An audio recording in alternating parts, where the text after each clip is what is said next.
Dear viewers, thank you for choosing Manhwa compilation channel. Enjoy watching. By the will of fate, Julian Norman became the last cultivator of the world of laws.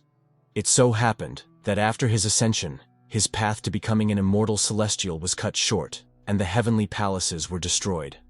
The main character decided that he would restore everything again, and for some, it would become heavenly punishment. People agreed to everything he prepared for them. It didn't matter who it was, the soul of a practicing warrior from the world of physical training, like Elsie Finch, who firmly believed in her Saint Julian and was ready to accept absolutely anything, or a lonely and tender soul who locked herself away and became a holy virgin, who, thanks to him, now truly felt this world. They all believed in Julian and believed in him. The main character was able to find with them a completely new, ideal cultivation path. Those who are spiritual companions like Lily especially appreciated the opportunity that Julian provided. For the sake of such a great cause, the main character will not stop even in the face of the Lord of the Underworld, despite the fact that she warned him not to get involved in this matter. She reminded him that if 10,000 worlds had already been destroyed, then what could he, a cultivator without an immortal body, do? The Lord of the Underworld, Letitia, invited Julian to stay in the Underworld and be her puppy. The werewolf Lorraine asserted with confidence that in 10,000 worlds there is no true paradise, except these divine lands. Lorraine called Julian sweetie, offering to stay with her in her world and become her partner. But no matter how great the obstacles, nothing will stop Julian's ascension again. The main character was determined to go towards his goal at all costs, even if he had to go through thousands of hardships and go around all 10,000 worlds. Even the dissolute evil spirit asked him the question of whether he was truly a celestial and tried to lead him astray. But Julian has the soul of a warrior, punishing lecherous evil spirits. He is heavenly punishment showing the true path. His appearance carried something supernatural and sublime. The young man became the personification of the guiding force, a guide to the world of light and wisdom. The main character was absolutely sure that one day the heavenly palaces would again be filled with immortals. He carried within himself faith in the greatness of the human soul and in the opportunity for everyone to become part of the immortal light. If anyone had any doubts, they melted away with each passing hour. All hesitation, all shadows of uncertainty were dispelled under the influence of his inspiring speeches and clear vision. The Great Spirit with bird wings, like those above the 9 heavens, also bowed to Julian. There is a reason for everything. It will become heavenly punishment. During the time of the law, the transmission of cultivation by inheritance was forgotten. The spiritual energy of the entire world has dried up. All worlds where powerful energy had previously pulsated became empty and devoid of life. The harmony that previously filled the space was replaced by a heavy silence. All this led to the fact that heavenly punishment did not appear in the palaces of the Celestials for several thousand years. For any cultivator, this meant hopelessness, and the main character was well aware of the complexity of his chosen mission. But the choice has already been made. Julian has found his way in this hopeless world. He felt a spark of determination within him, a bright flame ready to confront the darkness. Even in the face of the loss of spiritual energy, he saw a challenge, not hopelessness. The young man felt that he could overcome all difficulties and no obstacles would become an obstacle for him on this path.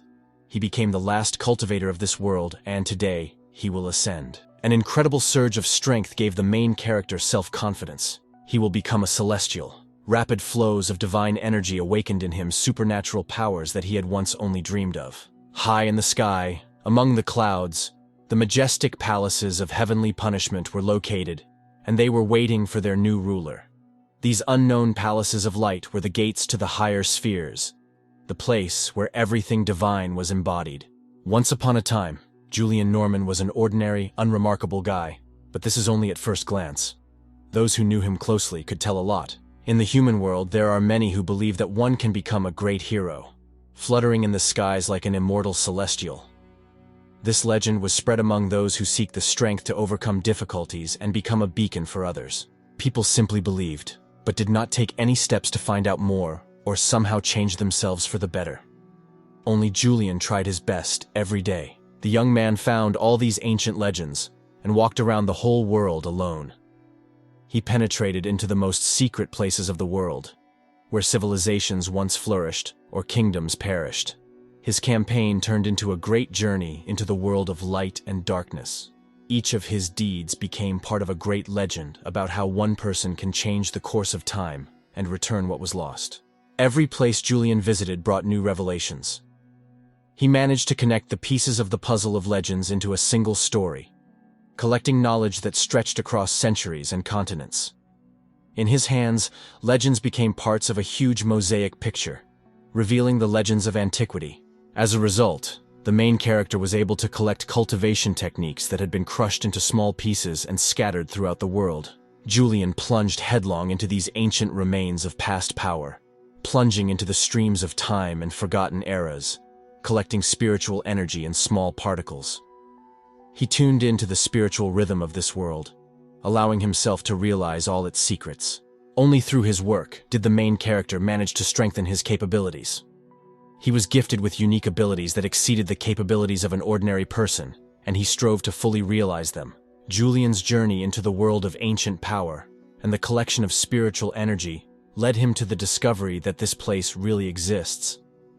He discovered that the remains of former power were not just lifeless legends, but contained true essence. The halls of the Celestials were incredible and powerful. Each of them had its own unique energy and abilities. They were the guardians of knowledge and wisdom, and also played the role of guardians of balance and harmony. As soon as the main character tried to cross the line of the sacred monastery, a fiery bird blocked his path. She was surprised how the man managed to get here, because no one could do it, and the young man should not be here. Julian recognized her. This is the Phoenix, the sacred bird guardian of the palaces of the Celestials. Her feathers shone with a muted flame, creating an atmosphere of spiritual purity around her. The bird's eyes sparkled with the ghostly fire of wisdom, and its presence filled the space around with light and hope. The main character tactfully apologized, explaining that he was not just a person, but the recently ascended celestial Julian Norman. The young man thought to himself that they would soon become colleagues, so it was worth getting to know each other better. Having habitually rummaged through his pockets, Julian was upset that he didn't take anything with him, and didn't even think about a gift at the first meeting. It's a pity that such things are not written about in cultivation books. The young man's thoughts were interrupted by Phoenix. The bird said that the guy was late. The palaces of the Celestials were no more. Their light had gone out, and their power was a thing of the past. Julian refused to believe what he heard, because he was standing right in front of the arch that served as the entrance to the sacred chambers. Phoenix said that thousands of years ago, the heavenly Tao was destroyed, the heavenly punishment disappeared, and the cultivation of the souls of 10,000 worlds was cut short. This terrible moment erased the connection between the worlds and the palaces of the Celestials, destroying the true harmony that once reigned in the universe. And since those most terrible times, no one has appeared or ascended to the palace. This place was shrouded in gloomy silence, and those who had previously stayed there now experienced suffering, being alone. The walls of the destroyed palaces of the Celestials groaned from past losses. Now these were places of pain and oblivion. Without the Celestials, the palaces cannot exist, because they are the guardians and guardians of this place, ensuring its existence and balance. Now this monastery is destroyed, and the world around is plunged into chaos and darkness. Despite all the arguments of the Phoenix, the main character was perplexed as to how no one ascended if he became a Celestial here. Phoenix explained that Julian's soul had indeed taken possession of the true energy of the world of the Celestials. Perhaps this is the reason he was able to get here. But since there is no heavenly punishment that purifies the new Celestials, his body will remain the body of a mere mortal. The bird said that now the young man cannot avoid old age and death, so he cannot be called an immortal Celestial. Nevertheless, the Phoenix was glad that at least someone came here. The fire of hope flashed in her eyes. Catching this faint reflection, the young man promised himself that he would revive the ancient light and return spiritual greatness to this devastated place. In this regard, the bird said that Julian would receive something as a reward. The reward was that Phoenix promised to send the young man to any of the worlds, in which he would no longer be a simple layman, but would become a great long liver, and would enjoy all the gifts of the world. The guy could experience any of 1,000 worlds and move between them absolutely freely. And Phoenix also promised that if Julian wants to be reborn in the body of one of the creatures, he can do it. In addition, the main character could take all the remaining artifacts and scrolls for himself, since they are no longer needed in the palaces. Having thought about Phoenix's proposal, the young man asked whether in the worlds offered to him there was an opportunity to ascend to the heavenly palaces. Phoenix once again repeated that the palaces of the Celestials were destroyed, and the path here was closed from any world. Julian was very sad that the heavenly Tao was destroyed, and the path of ascension had disappeared. This terrible loss not only cut off the connection between the worlds, but also deprived souls of wonderful opportunities for cultivation and ascent to higher realms. Suddenly, the main character had a thought. He once again clarified with Phoenix that if you believe her words, the reason for the destruction of the palaces of the Celestials is the lack of new ascended ones. The bird once again confirmed the reason, and therefore again invited the guy to choose peace for himself and enjoy life. This is the only gift that is available to him. The young man responded by asking what would happen if he stayed here. Moreover, he will not just stay here, but will try to restore the palaces and find the path to the eternal immortality of the Celestials. Phoenix proudly spread her fiery wings, deliberately pausing before saying something unexpected. Her gaze, full of the brilliance of ancient knowledge, was directed at Julian. The pause that Phoenix made only increased the anticipation and instilled a sense of importance of what she was about to say. The sacred monastery included not only the palaces of the Celestials, but also the palace of the 9 shining stars. Phoenix took the form of a beautiful girl and finally said that all these sacred possessions, including herself, would now belong to Julian. The girl introduced herself that her name was Meline, and now she was waiting for future instructions. The main character was surprised. She had just been a phoenix, and now she had turned into a girl. Meline replied that it is natural for divine beasts and birds to change shape. After thinking a little, the young man asked if the girl could return to the form of a phoenix. He was more accustomed to it. Meline became terribly angry at such words, clarifying that she was already tired of bending her neck to talk to the guest. Besides, she was sure that normal people should like this uniform. Julian no longer insisted on his request. He was now interested in another question: whether Meline was really transferring the heavenly palaces under his leadership, and whether this was too careless. The girl explained that everything here is no longer of value, including herself. So if he wants to rule, then why not? Meline wondered how the young man was going to take advantage of the heavenly palaces. The girl smiled slyly. Perky sparkles sparkled in her eyes.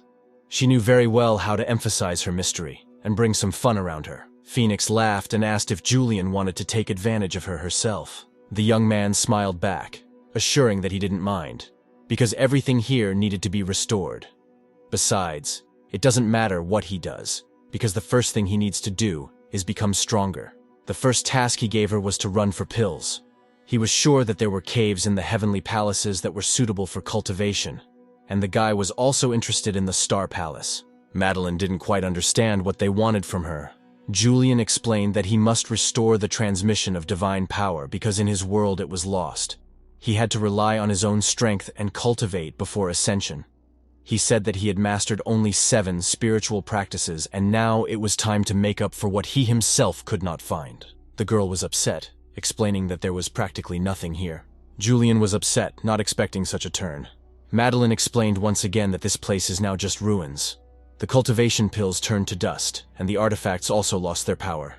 But there are still some materials that may be useful. As for practices, the girl clarified that there are several, but they are in no way suitable for a mortal body. Meline recommended exploring the remaining palaces on your own. The main character knew that the palaces of heaven exist among all 10,000 worlds.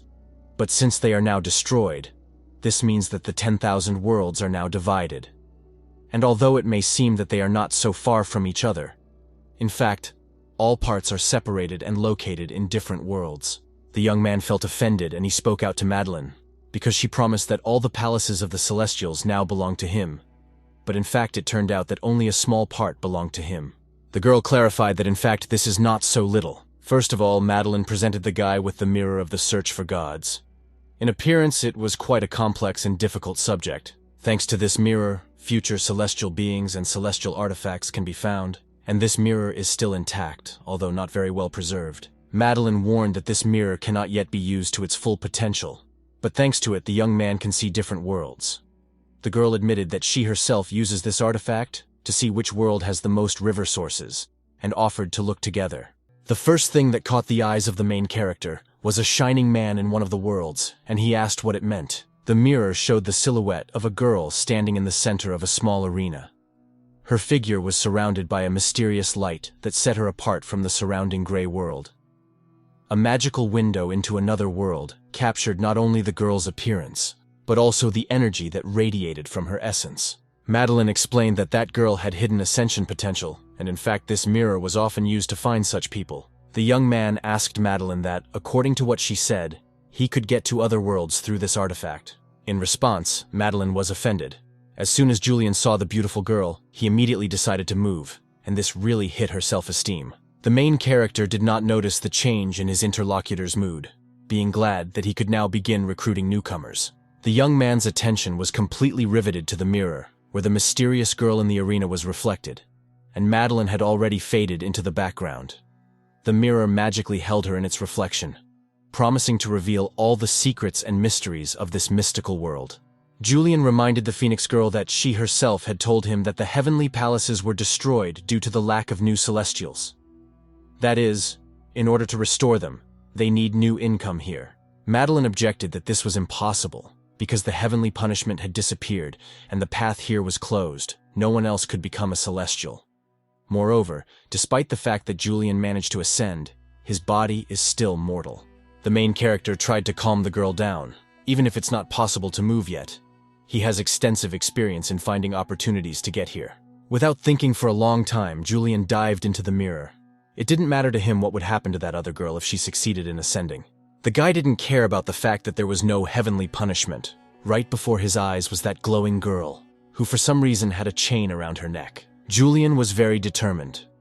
Now he himself will become heavenly punishment, fill the world with light and restore the once lost spiritual order. The main character was delighted with the mirror. He was able to transfer with special appearance effects. This is what a real artifact of the Celestials means.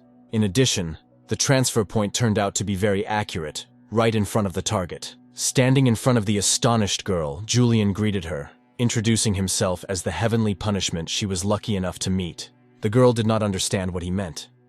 For her, it was all too strange and implausible. The main character explained that although this may sound strange, now the palaces of the Celestials are not full enough. At this moment, Julian was noticed by a soldier of the local army. He was indignant at what he saw. The soldier demanded to know who the daredevil was, who dared to invade the place of execution. The main character did not expect to hear this. Going here, he never expected to find himself at the place of execution. In his opinion, this place was more like a huge altar, and not a place of execution. Julian turned to the captive and, just in case, asked her personally if she really should be executed. The girl confirmed.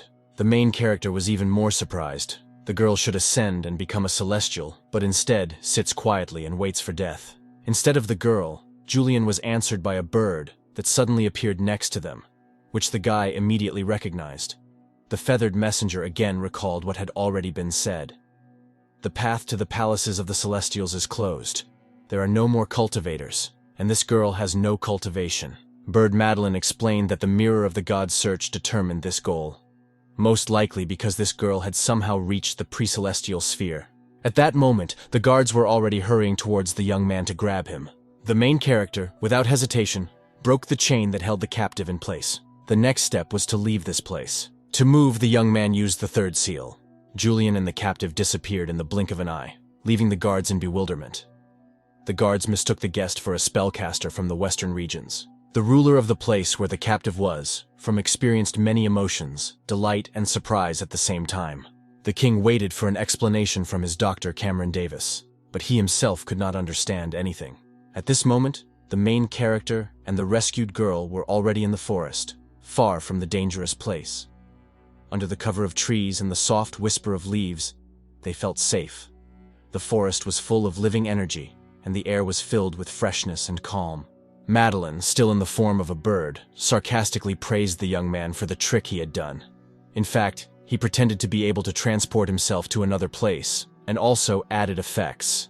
The main character was not particularly embarrassed by such a remark, because the main thing is that his trick worked. However, Meline was not happy. Julian decided to escape from the dangerous place, taking an unfamiliar girl with him. The guy adhered to the principle that a real hero must have the strongest techniques and kill the first person he meets. For how dare they, pathetic mortals, execute a celestial being?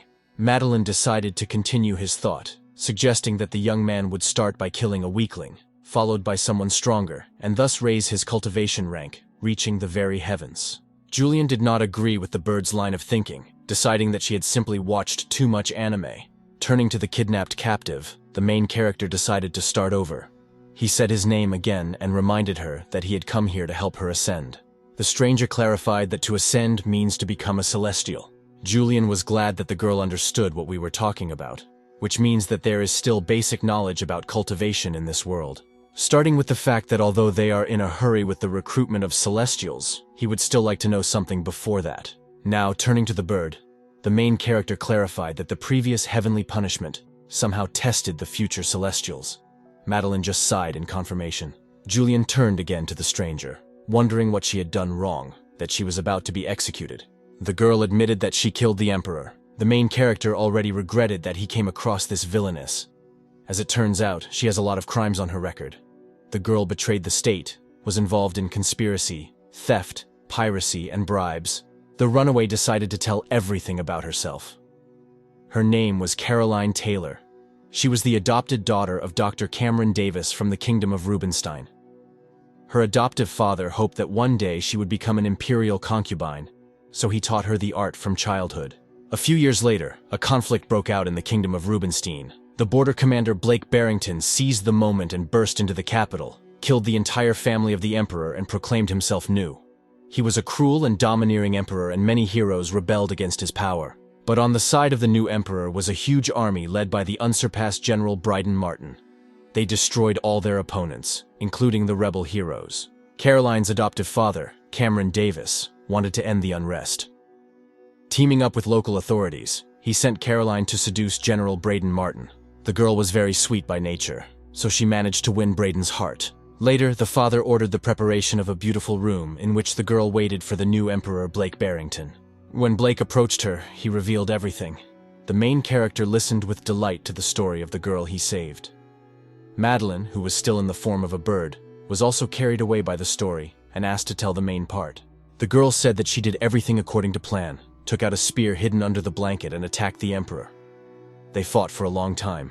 Unfortunately, Caroline was unable to defeat him. The emperor turned out to be much stronger and more experienced than her. The main character was disappointed. He had a completely different understanding of the experience. Meline did not understand anything else. What did General Bryden have to do with it? Caroline was upset. She considered herself too weak and useless, so she could not carry out her adoptive father's instructions. Julian tried to calm the girl down, believing that the problem was not with her, but with her adoptive father. How could you send your daughter on such a task, because only an adopted son could cope with such a task? Meline generally believed that the plan with the beautiful room was a failure from the very beginning. Phoenix thought about it, imagining a handsome hero going into that room. For Meline, this whole story looked funny. She imagined how the cruel emperor, being a cold-blooded killer, sneaks into the room at night. The main character was not amused by this story. He believed that at this moment, the main task was to help the girl ascend and become a celestial being. Caroline dreamily imagined immortal deities living high in the skies. Julian fully shared his ward's delight. He exclaimed that escaping from the bustle of the world and uniting with the heavenly palaces is wonderful. So there is no need to waste time. It's time for her to join their common bright future. Caroline, with her eyes wide open in admiration, listened to the young man's story, while the bird could no longer restrain her laughter from such lies. Meline sarcastically asked how Julian would help Caroline ascend. The next moment the bird's eyes became sad. She said that she would like to see what the main character can do in these sad times, when nothing will help. The young man frankly did not understand what could be difficult here. He told Caroline to stand next to him. Julian put a cord around the girl's neck and said that they would start from there. The next step was to tie Caroline's neck and then her hands. Then the young man passed the ropes in front, entangling the girl's entire body with them. Finally, having finished tying Caroline, the main character exclaimed that the first stage was done. Next, the young man threw the ends of the ropes onto a branch and lifted the girl into the air. Caroline honestly admitted that she didn't like this whole strange procedure. At this point, the bird could no longer stand it and attacked the young man, calling him a pervert and demanding an explanation.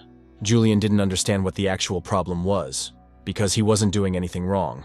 The young man explained that in his understanding, divine judgment can activate the hidden powers of a person through danger and pain.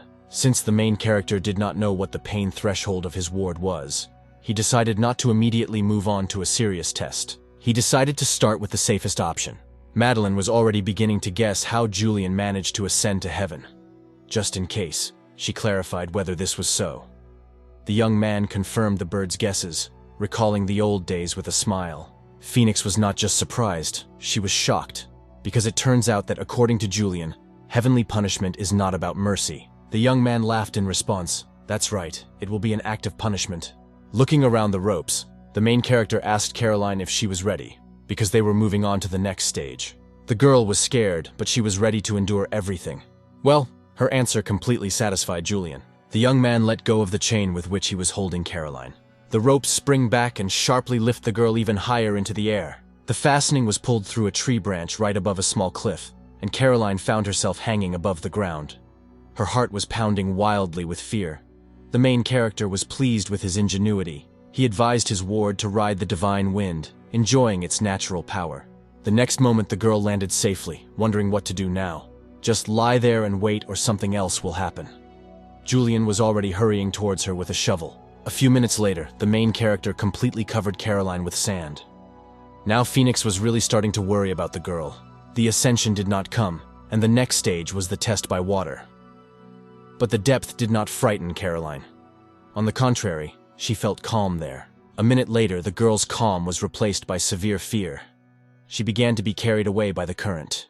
Seeing that the situation was out of control, the main character rushed into the water to save his ward. Having pulled the girl out of the water, Julian decided that it was time to move on to more serious tests. And this time it was an imitation of burning at the stake. Phoenix tried her best to stop the young man. Finally, realizing that all these methods did not work, the main character stopped his experiments. It was strange to him why what worked for him didn't have the same effect on Caroline. Meline didn't really believe him. Believing that in this way he decided to take advantage of the situation and make his vile dreams come true. Caroline, on the contrary, did not think anything bad about the young man. She believed that the problem was herself. The girl still considered herself useless. The main character was not so categorical, explaining that in terms of her situation was not so simple. But the young man was not going to give up, and now he intended to prepare something else. Caroline did not object to any more tests. In the meantime, Julian will think, she offered to cook something tasty because she is an excellent cook. Nobody objected, and the girl began to cook dinner over the fire. Taking the form of a person, Meline accused Caroline of looking too pleased. At the sight of such a transformation, Caroline was frightened. She called Meline her little sister, which caused even greater anger. On top of everything else, Meline was sincerely surprised by the captive's behavior. The stranger was forcing her to do some strange things, and she, instead of running away, played along with him. Caroline believed that if Julian saved her, then now he is her new master. It was normal for this girl to obey the orders of her master. While the girls were talking, a bear sneaked up behind Julian with unknown intentions, but the girls were so engrossed in the conversation that, of course, they didn't notice it. While the main character entered into battle with a forest animal, Meline continued to be surprised by Caroline's life principles, because Julian's every demand puts her in mortal danger. The captive continued to insist on her position. She would not even have been frightened by the order to go to death, especially since she had already heard it. Meline was amazed at such dedication and humility. In the end, she reassured Caroline that even despite all the strangeness and danger of the tests, Julian would not let her die. Now Caroline was surprised, because she really thought that everything she did was for the sake of Julian's perverted fantasies. Meline advised her to refuse. The Phoenix girl explained that talented gods are born in every world, but only through cultivation do they become celestials. Meline said that at the very beginning of the creation of the worlds, the people of 10,000 worlds were stupid. In those days, there was no cultivation. People who sensed the truth of the world, learned special skills, tested themselves by overcoming various dangers, and it was such special people who became the first inhabitants of heaven. After listening to the Phoenix girl, Caroline clarified whether everything that was done to her was a divine judgment. Meline replied that although all this looks strange and funny, these are all ways of entering the halls of the Celestials. Pointing to Julian, the Phoenix girl said that the whole world is trying to answer this divine call. The main character looked at the sky. It started to rain. Julian, he is heavenly punishment. The main character saw a special opportunity in the beginning rain. He called Caroline to him. because this could be a great chance for her.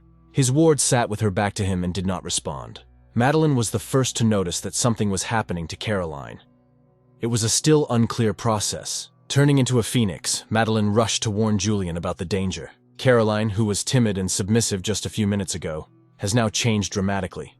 Now she was a confident, strong warrior girl. The spirit of rage, which had been dormant all this time, and now has finally broken free, manifested itself in the former captive. Julian saw a strong, independent spirit burst out of the girl's body. After what appeared before the eyes of the protagonist, he already unconditionally believed that Caroline really fought the Emperor with a spear for 300 rounds. Madeline told what had just happened. Evil thoughts, delusions, anger, and greed are inherent in the mortal soul. These souls are mixed with all sorts of vices, and in the process of ascending to immortality, they will become more and more burdensome, eventually destroying the entire soul. Phoenix explained that vices devour healthy thoughts, turning anger into something controlled by pure evil, giving birth to the spirit of rage. Seeing Julian's confusion, Madeline realized that he did not know all this. Then the logical question arose. How exactly was he going to get an immortal soul, if the most important step in Ascension is the destruction of evil spirits by heavenly sorrow, and the calling of a pure immortal soul in their place? The main character admitted that everything he had just heard was new to him, because he had never encountered anything like this. But at the same time, he believed that he could cope with everything. The young man suggested that to control the spirit that had broken free, it would be enough to use the third rune. Madeline did not share his confidence and still asked him not to rush into a decision. But the main character has already entered into a confrontation with the evil spirit of Carolina, trying to use instant grounding. The girl's warlike spirit tried to attack Julian, but so far to no avail. There was not even a shadow of fear in Julian's eyes. He decided to activate the first rune. The guy decided to make an alliance with this evil spirit. As a result, super strong and incredibly sized lightning arose. The phoenix bird was very worried about everything that was happening. Unable to intervene in the course of the battle, she could only watch. Soon everything became quiet. The smoke cleared, and the sky cleared. Against the background of all this, Julian stood with a proud look. He said the problem has been completely resolved. Phoenix, as before, did not share his optimism. The bird once again tried to convey to the main character that the essence of evil spirits is contaminated energy that completely suppresses ordinary mortals, and even some advanced fighters. This entity cannot be influenced by mana, seen, or simply touched. But all that the guy understood from the above was that a warlike entity cannot speak human language. The guy's complete misunderstanding and reluctance to realize basic things angered Madeline. She once again reminded that such an entity could not be defeated. The spirit of Caroline, with renewed vigor, decided to attack again. All Phoenix could advise was to save herself. The evil entity dealt crushing blows, but fortunately they did not reach their goal. The separated spirit exuded powerful, elusive energy around itself, which the main character was unable to cope with. Julian sat down tiredly on the grass and fell silent. Madeline admitted that not only did he make a mistake, but she did too. After all, knowing that she could not change anything, the girl still visited the mortal world, inspired by a stupid hope. Phoenix was again in despair that everything was so hopeless. However, she had no doubt about one thing. She would not allow any more victims. Madeline approached the warrior spirit with the firm intention of ending everything here and now. In a quiet voice, Julian said that he now fully understands that only real immortals can fight an evil spirit. Even with all her desire to cheer up the young man, Phoenix could not find the right words for this. The girl turned again to the evil entity and dealt a blow, which she could still resist. The main character was already ready to abandon his idea of reviving the heavenly palaces. He is an imposter who does not know how to ascend, does not have an immortal body, and does not know martial arts. He is someone who cannot even use the true essence of his immortal spirit. The evil spirit was waiting for an opportune moment, confident in its indestructibility. At this moment, another idea came to the main character's mind. He decided that it was time to use the only untouched immortal soul for this fight. His own dark essence separated from Julian's body, which was supposed to resist the spirit of Caroline. Madeline looked at what was happening in amazement, not understanding how this could happen. Julian's spirit rushed into battle, trying to attack his opponent. Caroline's evil essence felt neither fear nor weakness. This was a very strong opponent. In the essence that confronts Caroline, all the power of nature is reflected, transformed into spirit, and his mind takes on the desired form. Caroline's essence is well aware of who she will have to deal with. She gathers all her strength and energy together to deliver a reflective blow. The body of a Taoist goes to death, and his immortal soul becomes a warrior. Caroline's spirit soars. She is ready to fight to the very end. Madeline watches the great battle with delight. If everything ends in favor of good and light, then another celestial will join them. Phoenix understood that because of the obsession with great power, this immortal martial soul arose. This was the spirit of the great Connor Fleming, a warrior whose name was known only to a select few. Connor throws a punch that Caroline's spirit can't parry. For a moment, the girl's evil essence froze, as if paralyzed. The whole world, which had long ago departed from the heavenly path, now seemed to respond to Connor's presence. As if in a single confrontation, the auras of heaven and earth converged around Connor, fulfilling their long-awaited mission. Carolina no longer attacks. Now she is not even able to fully defend herself. Everything that happens is real heavenly sorrow. The earth was filled with an echo that was reflected many times and reached the heavens. Every sound, every blow was amplified many times over and reflected into infinity. Finally, the evil spirit was defeated. The entity obediently lowered its head in anticipation of its inevitable fate. Madeline was not happy about this victory, because in the end, everything turned out to be meaningless. Everything was in vain, because the only hope for saving the palaces was lost. Along with the loss of hope, Phoenix lost her goal and was ready to give up. The main character sat motionless. During the entire battle of the two spirits, the young man did not utter a word. Madeline, considering the young man dead, made a decision. She would die along with Julian, and along with this world. At the same moment, Julian woke up from his sleep and made himself known. The young man was delighted with the battle of immortal souls. Everything happened much better than he expected. Madeline, as befits a phoenix about to die, stood near the fiery sphere, intending to bring her promise to completion. But fortunately, Julian unexpectedly interrupted her actions. He asked what she was doing. The girl was incredibly surprised that the main character was still alive, and that now all his wounds had miraculously disappeared. He was almost cut in half. Julian explained that even though he was not immortal, he still had some medical skills. Despite all the young man's explanations, Madeline refused to admit the obvious, because Julian's wound was inflicted by a demon. No mere mortal's spells could affect this wound. Even an immortal would be dead if he were cut like that, because no one can release his spirit and still remain alive. The main character was surprised at the essence of things. He could not believe that even a phoenix was not capable of such elementary things in his opinion. After what happened, Madeline saw Julian with completely different eyes. She no longer knew who was standing in front of her. The main character smiled mysteriously at the fact that she still did not understand this. The guy again repeated that he was Julian Norman, the last cultivator of this world, who vowed to become immortal no matter what, and for this reason he is not afraid to take on the task of restoring the palaces of the Celestials. Julian lifted Caroline from the ground. Nothing in her appearance or touch had changed. Seeing what was happening, Phoenix again became indignant, accusing the main character of inappropriate behavior towards the unconscious girl. The young man justified himself that he needed to check whether her immortal body had become denser, since this was very important for Ascension. At this moment, consciousness returns to the girl. She has difficulty understanding what is happening. Having opened her eyes, Caroline still could not understand where she was, and was surprised that she was still alive. Seeing that the girl had finally woken up, Julian was delighted. Caroline, remembering that she had not prepared dinner, lit the fire again. Meanwhile, the main character opened his book and began to read aloud. According to what was written in the book and comparing everything with external signs, he did not notice changes in density, did not feel any aura. There was no true essence in her body. It was obvious that even the heavenly sorrow had passed, and the fatal spirit had been purified, but for some reason, nothing changed. Caroline absent-mindedly looked at her feet, simultaneously feeding the phoenix. It seemed to Julian that she was not listening to him at all. The girl's heart was heavy because the promised ascension never happened.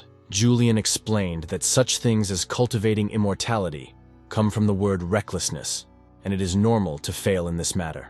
Caroline looked very depressed, answering only one thing: "I feel sorry for her."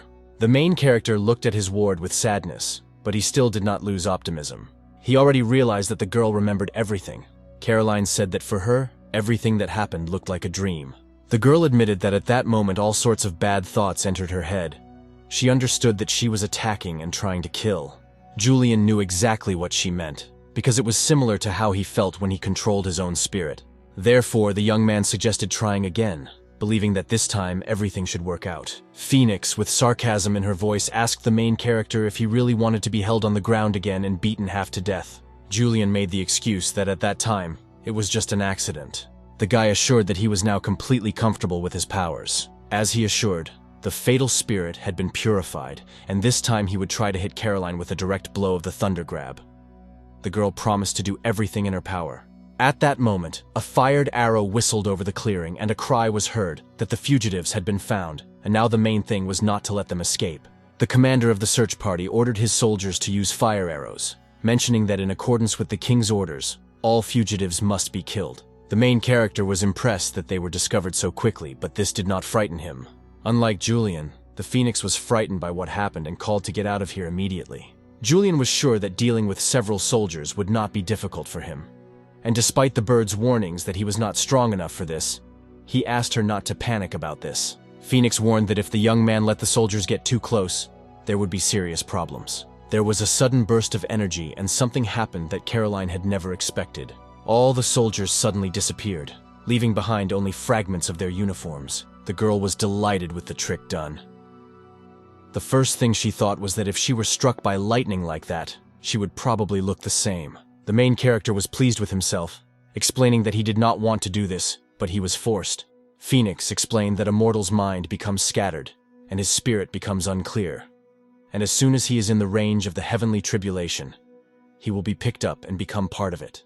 The bird added that this ultimately causes the power of the heavenly tribulation to become stronger, greatly increasing the difficulty of passing through itself, so it will deliberately be located in a distant place. Returning to the issue of Caroline's ascension, Phoenix doubted that this girl would be able to pass a more difficult celestial test, and it was unlikely that Connor Fleming, who is led by the main character, would be able to withstand all this. For a moment, it seemed to the bird that the young man was not listening to her, although one question had already arisen in his head. Julian wondered whether there were circumstances in which the fatal spirit could not be purified by heavenly sorrow. Referring to Caroline, the guy wondered if her spirit would continue to be reborn. Phoenix, looking slyly at the main character, asked a counter-question. After all, if the spirit cannot be purified, then isn't it an obsession? The bird again reminded that spirits of rage are manifestations of various bad thoughts that accumulate in the mind of a practitioner for years. Usually they completely disappear during a celestial cataclysm.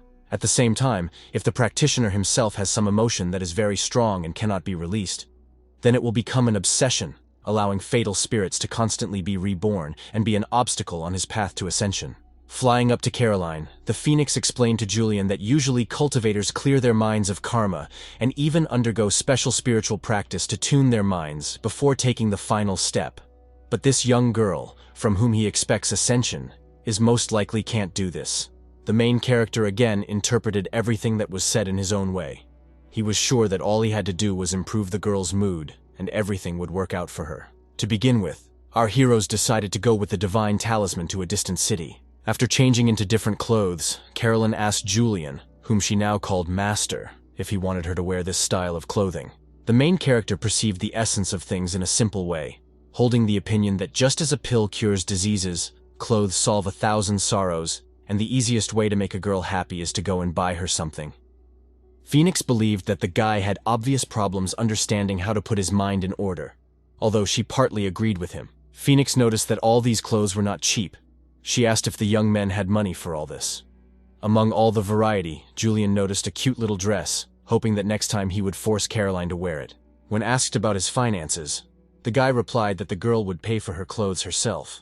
Various energy bursts appeared every now and then in the space inside the city, but they had practically no effect on the general condition. Despite the new thing, the girl's mood did not improve, and the main character noticed this. Nevertheless, Julian continued to insist on his own. Now he decided to use food to improve Caroline's mood, assuring that there was not a single problem in the world that could not be solved by a pot of soup or even 2 pots. But this time his strategy was not successful. The soup did not change the girl's mood. Moreover, she did not even touch the food. The girl was not used to eating in a public place. Seeing that the young man's efforts were not bringing any results, the Phoenix offered to cook a barbecue in the evening. Julian decided to try another way to improve his mood. He was sure that the dream of a girl like Caroline, who does not leave the house, is to travel freely to different places. With a dreamy look, Caroline looked into the distance. From what Julian said, she was especially attracted by the word free. The girl seriously thought about her life and about freedom, which for her was an unaffordable luxury. Closing her eyes, the girl soared up, forgetting about everything in the world. Having found no other way to stop the girl, the protagonist decided to use his best trick again, realizing that this would affect the speed of his cultivation.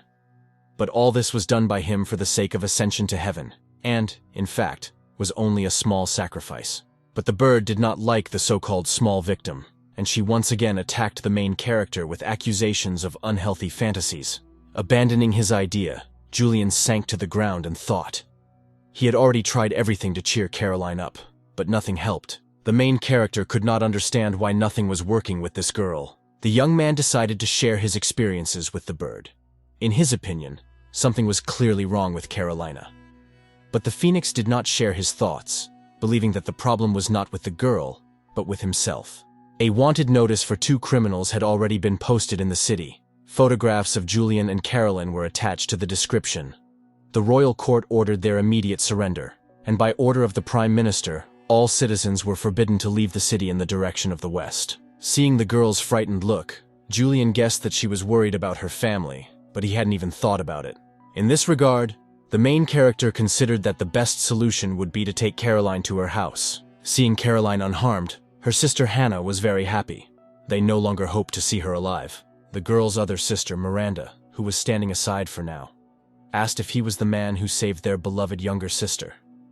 She was very grateful to the young man for this. Smiling back, the main character told Miranda that she could just call him Julian. Having hugged Caroline on both sides, the other 2 sisters led her into the house.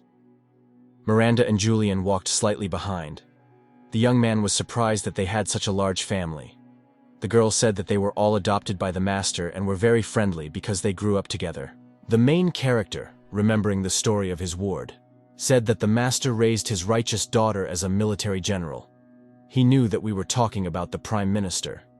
Miranda explained that their adoptive father had been accepted into the service of the king's palace. The girl kindly invited Julian to stay with them for the night, so that his father could personally thank him in the morning when he returned home. The main character was not against such hospitality. In the evening, for the first time ever, he was finally able to relax and take a bath, noticing that even in this ancient world, rich people know how to have fun. The family of this prime minister seemed so ideal to the bird that it concluded that it was for this reason that Caroline could not ascend, not wanting to part with her family. Julian, on the contrary, could not understand how family could be so important to a girl. At this moment, steps were heard behind the main character. The young man looked back at those who entered, deciding that it was their turn to use the bathhouse.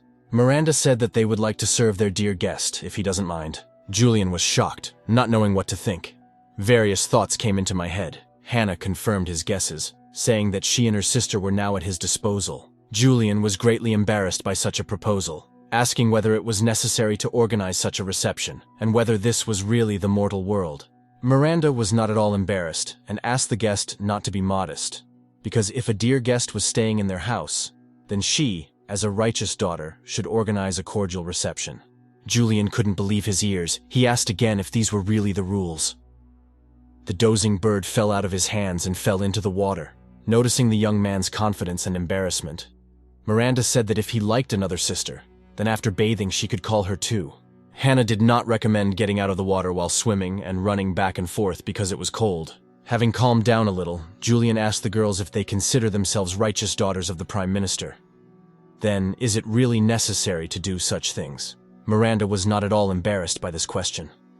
The girl explained that it is difficult to survive in this difficult world, and as women, they were lucky enough to be adopted by a rich family, so they try their best to repay the family for their carefree life. The girls explained that it was their duty to serve guests, serve dinner, or become a gift for a rich man. Listening to all this, the young man wondered if Caroline had really been yearning for such a family all the time. Caroline had her own special understanding of family values. She was happy in her own way. Hannah, as if reading the thoughts of the main character, expressed her assumptions.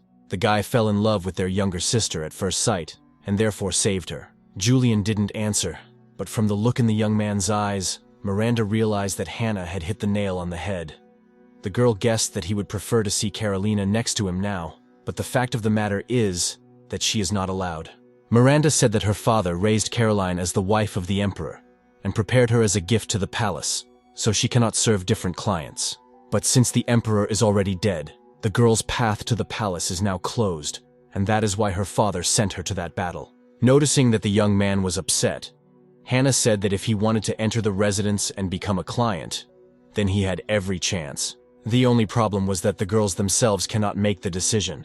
Besides, Caroline must now be following the family rules. Julian already guessed what family rules we were talking about.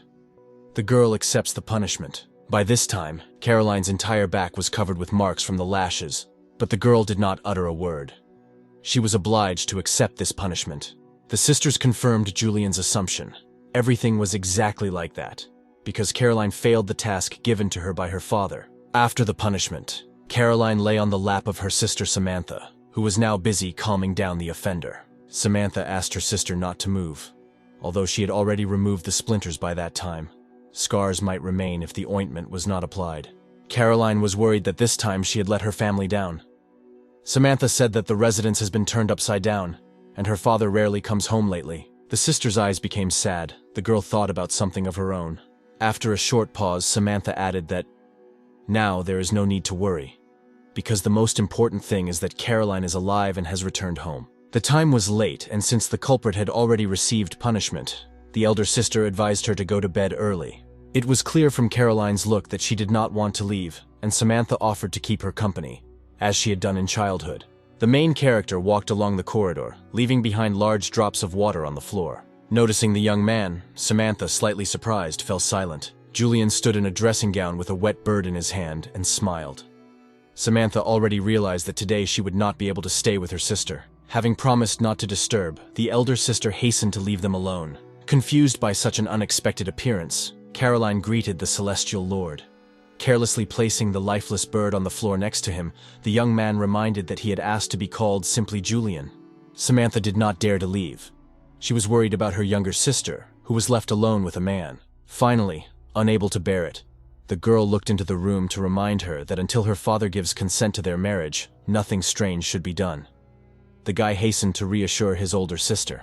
Noticing a bird lying motionless on the floor, Caroline became worried about what had happened to it. Julian explained that the phoenix was most likely just out shopping.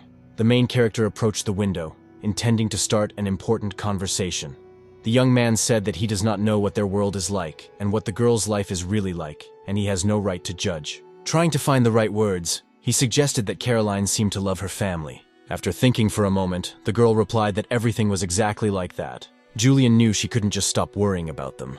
Caroline again confirmed his assumptions. Whether her answers played an important role for the young man, or whether it was simple interest, but he invited the girl to go somewhere with him. The young lady did not understand where to go at such a late hour. The guy's answer sounded shocking. He said that they were going to kill. The guards did not expect such a late visit. The soldiers demanded to explain how the visitors dared to break into the Forbidden City in the middle of the night. The main character did not explain anything, instead asking where the emperor was now. Caroline said that after the massacre of the armies of 3 cities, Blake Barrington was afraid of being killed by liberated souls. It was difficult for him to sleep at night, so the time of the court hearing was changed. And now, the emperor is most likely engaged in state affairs with trusted ministers in the Bloomberg room. The guard upstairs, seeing Julian, immediately recognized him as the wanted killer. The soldier gloated that the criminal himself was climbing into the noose. Chief of Security Mooresville immediately gave the order to seize Julian and Caroline. The soldiers, without hesitation, immediately rushed to the young people. The main character was not frightened by this, despite the fact that the girl warned that Mooresville are warriors of an elite squad following Blake Barrington, and their strength should not be underestimated. Julian was not bothered by this. He believed that the main thing in this case was to choose the right place. The first thing the young man intended to use was the soul-focused talisman. As a result of the activation of this talisman, lightning flashed, scattering the attackers in different directions with a roar. Caroline was worried whether everything would be okay after such a loud noise, because initially, they were going to kill quietly. Julian was not bothered by such nuances. The desired result was achieved. All the guards were stunned and would not be able to report, and if anyone saw them, it would take time to get here. This statement calmed Caroline a little, although anxiety still remained inside. At that moment, Madeline flew into the palace in her usual phoenix form. The main character already took her appearance for granted. The first thing the bird did was give a couple of small blows with its small legs. It was incredibly angry with the young man. Phoenix accused Julian of the fact that as soon as she was gone a little, he had already created chaos around himself, because attacking people from the Imperial Palace was the height of recklessness. Lying on the floor, the guy made excuses that he had no other choice, because Caroline wants to complete the task assigned to her earlier at any cost. Caroline intervened in the conversation. The girl asked for forgiveness and explained that her adoptive father raised her. She should not have let him down.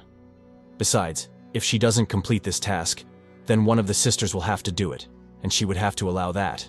Madeline did not blame Caroline, but the bird had serious complaints against Julian, because he should have understood that Celestials and mortals are completely different creatures, and rushing into battle using brute force is very unwise. The main character justified himself by saying that he did not intend to kill anyone, but only wanted to help the girl open the gate. Having calmed down a little, the Phoenix explained that this was not the problem, but that now Julian was a real celestial inhabitant of the palaces. The real problem was that by interfering in people's affairs, the main character risks being noticed, and when his spirit Connor is injured, this directly affects the young man's body, and without the golden body of the Celestials, the young man will not survive for long. Only after the bird's explanation did Julian pay attention to his hand.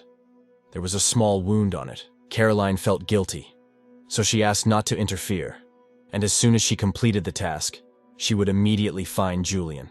At the same time, another group of soldiers ran towards the palace. They were informed of the explosion and ordered to check the eastern gate. The main character said that initially, he only wanted to clear the way to give Caroline the opportunity to walk inside with a sense of triumph and kill herself. And now the young man was forced to admit that, due to new circumstances, this plan would no longer work. The only way out, in his opinion, is to quickly complete the matter. Despite the deep night, all the windows in the Emperor's palace were lit. The Prime Minister reported to the Emperor that he and his men often went on the trail of that murderer who suddenly appeared on the scaffold, but they were unable to capture him. One of the commanders of the detachment tried to explain to His Majesty that that warrior was ready to take risks for the sake of a woman, and the Emperor could reward him if he accepted him into his entourage. But the Emperor was unshakable in his decision. He ordered the stranger to be killed. The detachment commander was surprised by this position, because His Majesty loves to gather rare talents around him. Such arguments did not convince the ruler. He gave a new order, to transfer the military camp to the capital. Then, together with an honor guard, it was necessary to find the criminal and kill him. And after capturing his woman, they were to go to the shopping street for 3 days. Possessing an incredible delusion of his own superiority, the Emperor believed that in comparison with his greatness, any capable person was simply insignificant. The ruler's retinue had no choice but to obey the order. Having made sure that he was heard and perceived correctly, the ruler asked what the noise was outside. The Prime Minister confirmed that he also heard the noise and perhaps something happened there. But the commander of the local detachment said that the security of the internal chambers did not come with a report. The Prime Minister walked up to the balcony and took a closer look. The light in the building opposite also alarmed him. The next moment, an explosion sounded next to them and lightning flashed. The security immediately determined that the killer had appeared again. The order was given to immediately seize him, but this time the soldiers could not do anything. An unknown force scattered them to the sides. This time, the main character used a third talisman called the Lightning Fire Demon. Julian held the girl in his arms so that nothing would happen to her. The young man received another wound, but this did not stop him. He was amused by the security's reaction, but he had only accompanied Caroline inside. Despite another injury received, the main character refused to perceive the situation in an appropriate way. He stated with a grin that all these ordinary arrows seemed to be enchanted, and they even managed to hit him, despite the spiritual armor spell. Phoenix was very angry with the young man because human laws, the luck of the imperial family, and the greatness of the capital were not taken seriously by him. The bird tried to convey to the main character that if he continues in the same spirit, the soldiers will attack with even greater force, because the law is on their side. They were just carrying out the order given to them, to kill the criminal. Caroline felt awkward from the current danger. The girl asked the Celestial Lord not to interfere anymore. Then she would do everything herself. But Julian did not want to listen to anyone. He only asked the girl to hold on to him tighter. Realizing that all her requests were useless, Caroline obeyed. Despite the barrage of arrows flying in their direction, the main character with the girl in his arms moved forward. The guy again used his spirit of the great warrior Connor.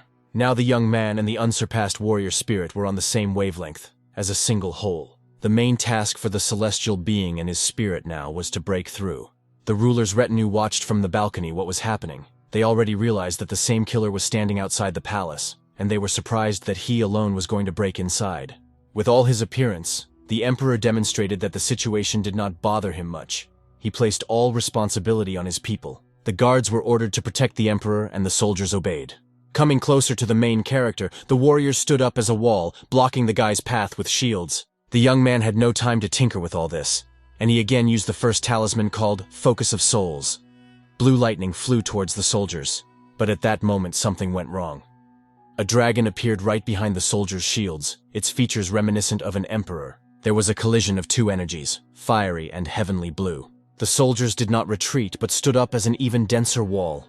They were ready to give their lives for their ruler. The main character, stopping for a moment, thought about what would be the right thing to do next. One of the commanders, noticing that the guy was not attacking yet, determined that the criminal was already exhausted and ordered to immediately seize him. The main character really weakened a little. He no longer held Caroline in his arms. There were already enough wounds on his body. Nevertheless, the guards were forced to pay tribute to the young man's courage. No one imagined that he would go so far, risking his own life. The ruler, who had previously been particularly cruel, ordered the criminal's arms and legs to be cut off, and then handed over to the administration of the Forbidden City for interrogation with partiality. Despite the slight weakness, the main character was not going to give up. He picked the girl up again, intending to walk forward. Next to the guy was his faithful spirit, Connor. The spirit of Julian boldly went on the attack, trying to break the wall of shields that protected the emperor and the soldiers. The main character did not lose hope of victory. For him now, Caroline was in first place, for whom he felt responsible. The girl finally decided to take a direct part in this mission. With a spear in her hands, she rushed forward. The soldiers were again told the order, to protect the emperor, no matter what. Caroline was determined. The girl's eyes shone with courage and a firm intention to see her job through to the end. The girl was already almost next to the emperor and had no intention of stopping. The ruler was beside himself with a surge of anger. He did not expect that after the previous defeat this girl would dare to come to him again. The emperor's hand reached out to his sword.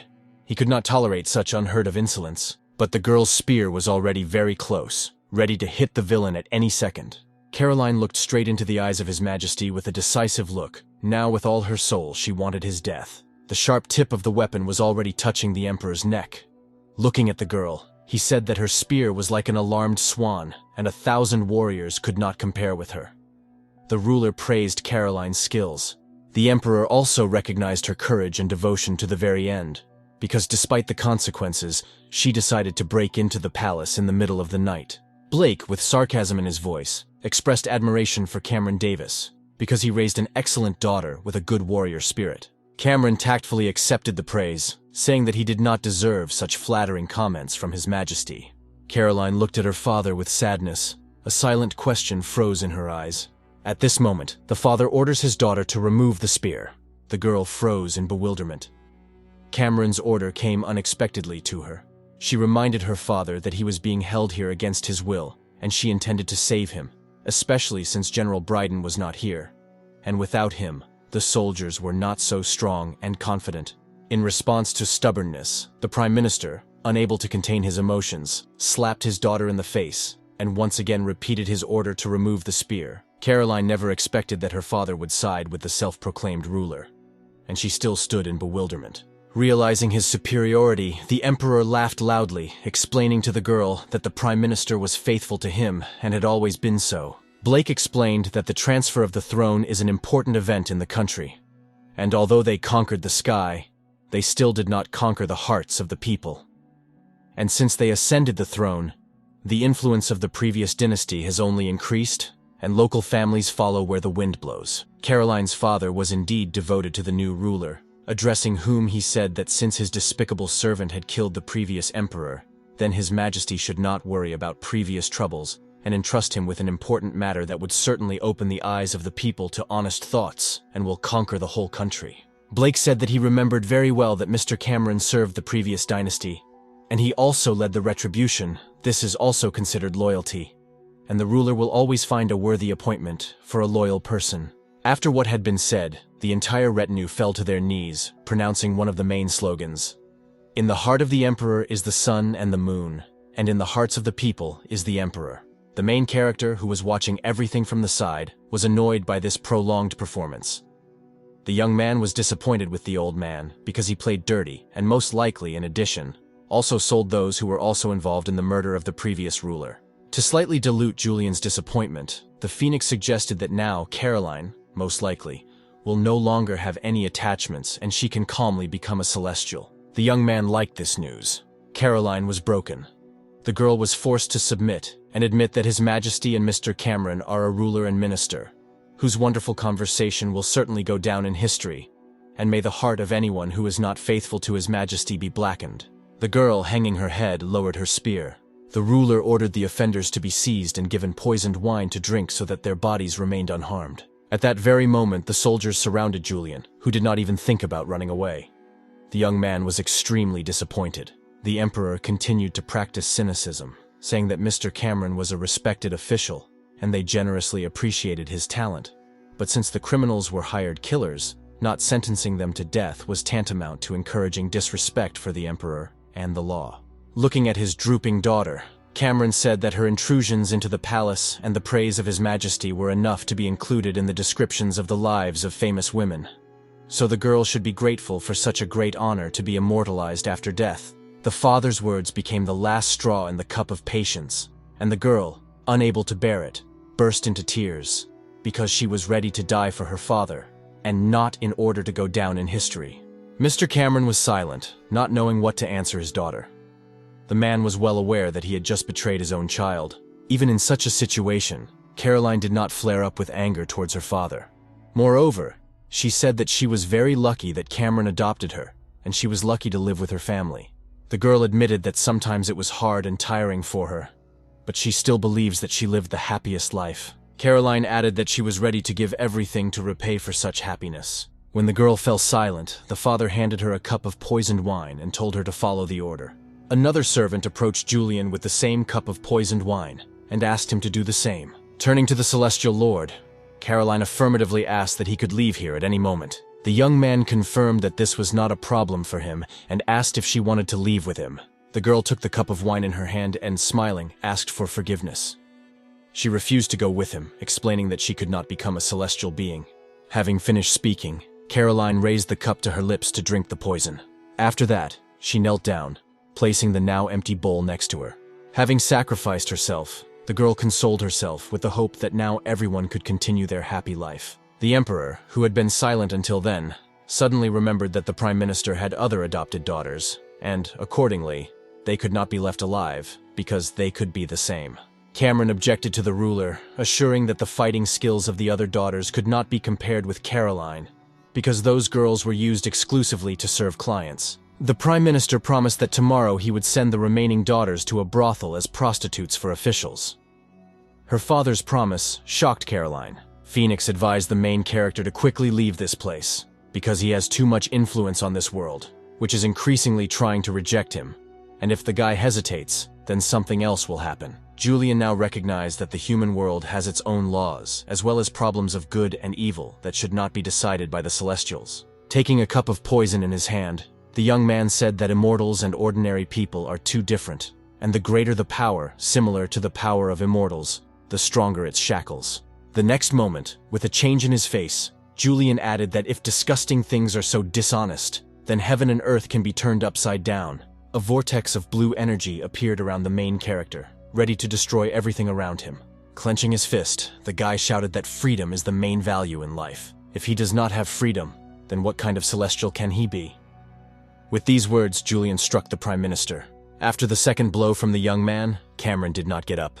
Caroline looked at what happened with pain in her eyes, not daring to interfere. The girl felt sorry for her father. The enraged ruler ordered the soldiers to immediately capture the criminals and kill them on the spot. Obeying the order, the soldiers immediately stood in front of Julian, pointing arrows at him. Through a flurry of arrows flying at him, the young man rushed to save Caroline, using the power of his fourth spell. Having embraced the girl, the main character used the power of the wind to eliminate the attackers. But Caroline was not interested in her own life now, but in what would now become of her sisters without their father. Having protected the girl from flying arrows, Julian replied that everyone has their own life, and a stranger should not point and instruct. Therefore, the young man assured that the sisters would be much better off without such a father. The girl was silent, ready to burst into tears again. The next moment, a powerful energy flow lifted her up. Soldiers were already approaching the main character, but he did not even think of giving up. General Bryden pointed his sword at Julian, ordering him to accept his punishment.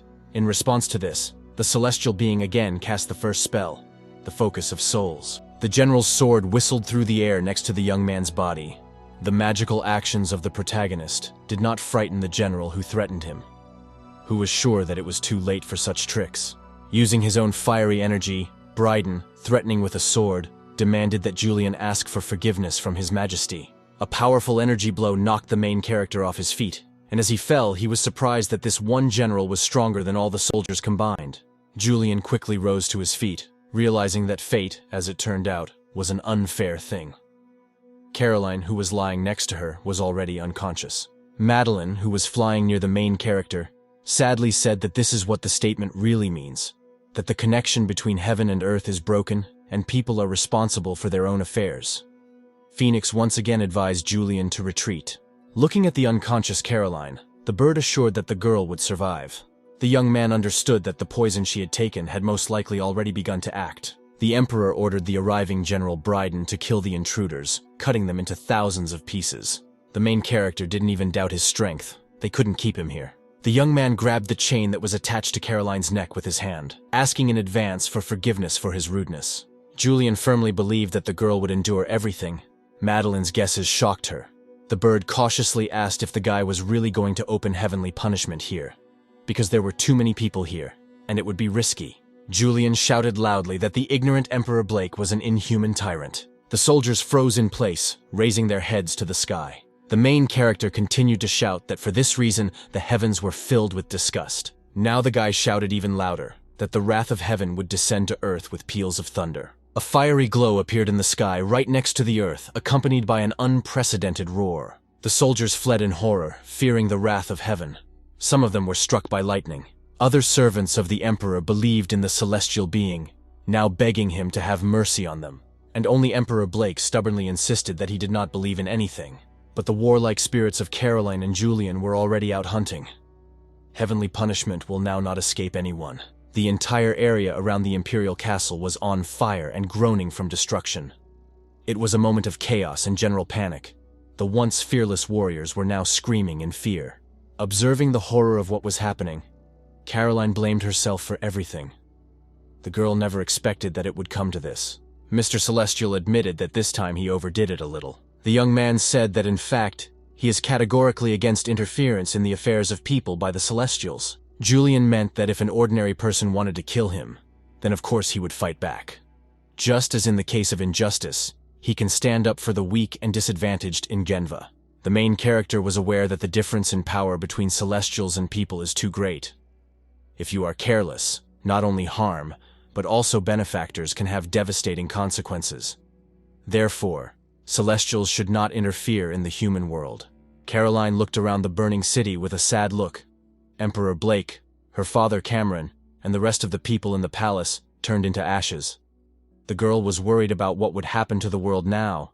The main character was sure that what happened was actually not so bad for their feudal era, because they live in troubled times. The Lord of the Celestial repeated loudly again so that all people could hear. Those words that he uttered before the death of that tyrant should be used as divine instruction and extolled everywhere. Residents of the city have already begun to repeat what they heard, that the gods will punish the cruel tyrants. Julian was not sure that after this, the rulers would become better. But in any case, it would make them think carefully before doing anything. The Lord Celestial shouted to the inhabitants to raise their heads up. There are gods in heaven. Phoenix was outraged by Julian's behavior. He had no right to say such things. The bird reproached him for the death of all these people. And even if he manages to avoid most of the consequences, it is unknown whether his spirit is able to withstand such heavenly punishment. The young man believed that he was forced to do this, and besides, he needed to preserve his image. Phoenix tried to convey to the guy a simple truth. Few people can withstand such a load of heavenly punishment. So Caroline almost died. Julian justified his behavior by saying that he could not stand by when the girl was killed. Caroline assured that she was fine now, Besides, the Celestial Lord wanted what was best. Having unhooked the indignant birds from himself, the main character remembered something else important. Julian admitted that he left a cultivation technique at Caroline's house before leaving. The young man said that despite the fact that his methods are quite chaotic, they are simple and reliable. Anyone, regardless of age, can master them. In addition, the main character added that having studied these methods, and, as practitioners of immortality, such people can accept students and help them learn from childhood. Julian admitted that he had never been in a sect, but he believed that this place could become an even more comfortable and warm haven than the sisters' current home. Caroline was touched by such attention. At the same time, the girl asked why the Celestial Lord was doing this for them. The young man asked the girl a counter-question. Were these not the thoughts that she could not let go of? Mr. Celestial drew the attention of his ward that due to the fact that so many people went to the next world, evil thoughts became much stronger. Julian reminded the girl that previously such thoughts had already been associated with her spirit, and the power supporting the immortality of her evil spirit had already disappeared. Looking back at her spirit, the girl was surprised whether it had really been driven by her bad thoughts before. Mr. Celestial confirmed her guesses, because everything was exactly like that. And now, as the young man assured, it was necessary to finish what he started. Namely, to take advantage of heavenly punishment in order to finally cleanse both spirits. All the dirt that has formed there must be eradicated from the spirit of Carolina. After purification, this essence will be her immortal spirit of the Celestial. At the same moment, the girl felt a sharp pain in her stomach. Phoenix feared that Caroline's body would not withstand such strong heavenly punishment. The girl coughed up blood but continued to assure that everything was fine with her. She was still alive. After a few minutes, the pain went away. Fixing her gaze on her spear, Caroline thought. Mr. Celestial reminded that the effect of heavenly punishment is to cleanse the evil thoughts of the evil spirit, and divine judgment helps to survive in this battle. According to Julian, the girl's task was very simple. Pointing to his spirit Connor, the young man told Caroline that all she had to do was defeat him. Taking the spear in her hands, the girl accepted this challenge with determination. Julian and Caroline stood on the ground next to each other, while their spirits, rising into the sky, fought for purification. Having taken off his clothes, the main character intended to do something else. The young man connected 2 fingers and placed them on the forehead of his ward, filling her with divine blue energy. The spirit Connor repeated exactly the same thing, placing his hand on the forehead of the spirit Caroline. The girl clearly felt the whole process taking place. After a few minutes, it was all over. Watching the remnants of black energy come out of her, the girl was surprised whether this was really her obsession. She felt that she had truly become free. Julian confirmed that now her spirit is completely cleansed. Heavenly punishment has done its job. The main character said that heavenly gates have already appeared in this world, which will elevate the girl's soul. Phoenix reported with delight that the energy of the heavenly palaces and this world had reunited again. As it turned out, the method of calling heavenly punishment with the help of one's own spirit turned out to be working. Julian himself was surprised that heavenly laws could still be changed, and although his body was almost destroyed due to heavenly thunder, the guy was sure that everything would return to normal if he rested a little. Phoenix still admired how the young man managed to break into the palace, then get hit by heavenly thunder, trying to control the power of heavenly punishment, and after all this also survive. Looking at the clouds, behind which golden spears were visible, Caroline asked if those very heavenly palaces in which the Celestials live were really there. Julian told the whole truth. In those palaces now there are only he and the bird. Inside there are only ruins. In order to live there, you will have to first restore everything well. The main character admitted that this is why he is looking for people to help them ascend. In this way, he will once again restore the connection between heaven and 1,000 worlds. The young man also told Caroline that thanks to her help, this world had a chance to be restored. The girl was pleased to learn that she too contributed to the revival of the heavenly palaces. Caroline understood all this in her own way. In other words, in every world reunited with the heavenly palaces, there will be the same descent of the deity into the mortal world, and all these magical effects were for the sake of restoring justice. Julian admitted that he actually still has little experience in all this, and the situation with Caroline was special. Even without this, the main character understood that in most cases, mortals handle their own affairs, and do not need the help of the gods at all. But there are exceptions. If chaos reigns in the world or disasters occur that people cannot cope with, then the responsibility for maintaining laws rests with the Celestials. Now Caroline understood why everything happened the way it did. The girl admitted that she would really like to contribute to such a great cause. She sincerely regretted that she could not live up to all expectations. Despite what happened, Julian felt guilty about some of the events. He felt a little uneasy that everything did not happen exactly as he had originally seen it. Meline tried to calm the young man. She explained that, unfortunately, Caroline was not a true cultivator, and the fact that after such a powerful heavenly punishment, the girl was able to hold out for so long before turning to ashes was already a colossal result. The main character felt broken and guilty before the one to whom he gave hope. And although she was unable to successfully ascend, the Phoenix and the Celestial still managed to restore the flow of energy with one world, and small changes were already visible in the palaces. And now, after everything that had happened, the young man said that he intended to go home and get some rest. Meline did not expect to hear this. She refused to understand whether, after everything he had achieved, and even becoming a Celestial, the guy was going to return home to the mortal world every day. Julian did not perceive his behavior as something out of the ordinary. Moreover, before his ascension, he rented an apartment because it is still impossible to live in the destroyed palaces. On top of everything else, the main character thought that Meline would also like to relax a little, left alone with herself. Meline thought that the young man noticed a wound on her shoulder that needed to be treated before continuing further. Julian only now noticed that the girl was also injured. Instead of sympathizing, the guy attacked her with accusations. He believed that Meline should have warned in advance that it was impossible to simply descend into the mortal world. Standing under the shower, the main character did not feel relief. He was angry at everyone and himself for the fact that his path to immortality turned into such colossal losses. The bright image of Caroline, who sacrificed herself because she believed him, again appeared before his eyes. But he just wanted to rule the heavenly palaces and restore heavenly laws. Meline, who also sincerely trusted him, also suffered from his stupid ambitions and ill-considered actions. Wearily sank onto the pillow, the guy almost burst into tears. It was he who ruined everything, and only he was to blame for everything.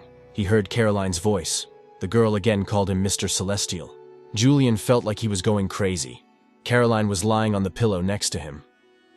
The girl wondered if these were really the heavenly palaces. The young man jumped up sharply, not believing his eyes. The girl had not disappeared anywhere. She was still lying on the pillow. The young lady asked again if these were the heavenly palaces, and why everything looked so strange. Julian pinched the girl's cheek to make sure he wasn't dreaming all this. From touching the girl's face, there was a feeling of softness and lightness. He touched the girl's arms and shoulders. Everything felt the same. The main character came to the conclusion that this is exactly what the spirit of a deceased celestial should look like. Watching Caroline, the young man guessed that although her spirit was able to recreate the body, she herself was not yet aware of everything. In fact, during the divine judgment, the body of the cultivator undergoes serious destruction, unable to withstand the subsequent hardening and filling with the power of immortality. The main character did not expect that Caroline would be able to discard her physical body and ascend in the form of her spirit. This is an extremely dangerous and risky choice for a true cultivator. However, Julian was sure that since the girl still managed to ascend, then her most reasonable decision would be to remain close to him. Judging by the situation in the halls, Meline temporarily sealed them. Accordingly, Caroline could not be transported there, which is why she ended up next to Julian. The main character could have been transported to the halls with Caroline, but he decided not to do this, because Meline does not want to be disturbed now. The smartest thing to do would be to wait a few days. While the main character was deep in thought, Caroline once again reminded of her presence. The girl wanted more clarity about what was really going on. Taking a break from his internal conversations, Julian invited the girl to live with him for now, and a little later he would take her to the heavenly palaces. Remembering something else, the young man put his hand on Caroline's head, imitating a gesture of blessing. He praised the young lady for her will to win. The girl was happy to hear such praise from the Celestial Lord. The main character said that he has already studied everything about himself, but her rise is fundamentally different and requires more thorough research, which is what he intends to do in the near future. Caroline felt a little uneasy that they were going to study her like an experimental subject. Julian once again confirmed his intentions, promising that interesting things await them. In the human world, time flew quickly. The night passed in an instant, and the morning came. While Julian was busy in the kitchen, Caroline watched TV, spellbound. Having finished preparing breakfast, the main character called his guest to the table. To the girl who had never seen television, Everything seemed magical. And now, looking at the image, Caroline decided that the man on the screen had shrunk himself using a spell and was stuck in the box. Julian suggested that we have breakfast first, and then he will explain everything. The guy spent last night experimenting and didn't have time to tell his guest about modern society, so he decided that it would be much easier to show her an educational cartoon about all this. On top of that, the main character explained to the young lady that she couldn't wear his clothes all the time, and when they went out, he would buy her a modern outfit. Feeling a little awkward, Caroline tried to refuse such an offer, explaining that she did not have a body, so there was no point in spending money on new clothes. Julian tried to convey to his guest that if she put on her ancient attire, then they would pay attention to her, so modern clothes were simply a necessity. Although the girl did not understand anything, she was grateful to the Celestial Lord. Understanding the awkwardness of the situation in relation to the girl, the main character assured that he would not disappoint her. Moreover, the guy guaranteed that he would open her eyes to this world. Having convinced the girl that everything was under control and she was no longer in danger, the young people went out into the city. Everything here was unusual for Caroline. The high-rise buildings, the atmosphere that reigned around. Everything here was radically different from what the girl was used to seeing. The young lady still believed that she had entered the true world of the Celestials. The main character did not correct her. The time will come, and she herself will understand everything. Julian's plans were to buy his ward underwear, then clothes and shoes. He asked what the girl liked better, a dress or trousers. The question puzzled the girl, because in her previous world, it was customary to wear underpants and dresses at the same time. The young man explained that this is not accepted in this world, and she just needs to listen to what the experts say. In a clothing store, Julian asked the sales staff for help so that they could select clothes that suited his companion. The guy warned in advance that he was not limited in money. The ladies immediately surrounded the new client, promising to do everything at the highest level.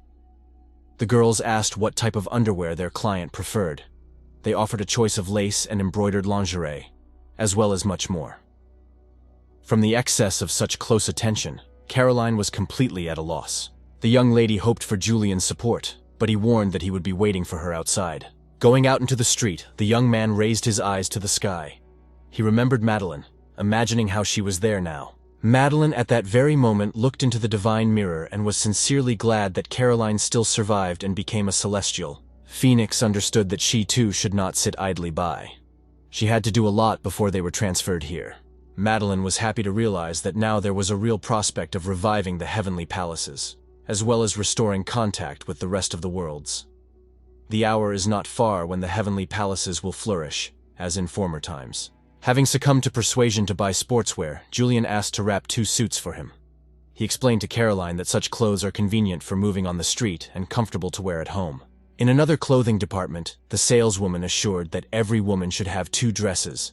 The first is hot, like a flame, and the second is clean and gentle, like a cloud. Julian agreed that this made sense and decided to purchase 10 dresses of each type. In the next section, the main character, without any extra persuasion, bought a swimsuit by default. Shopping packages grew at an incredible rate.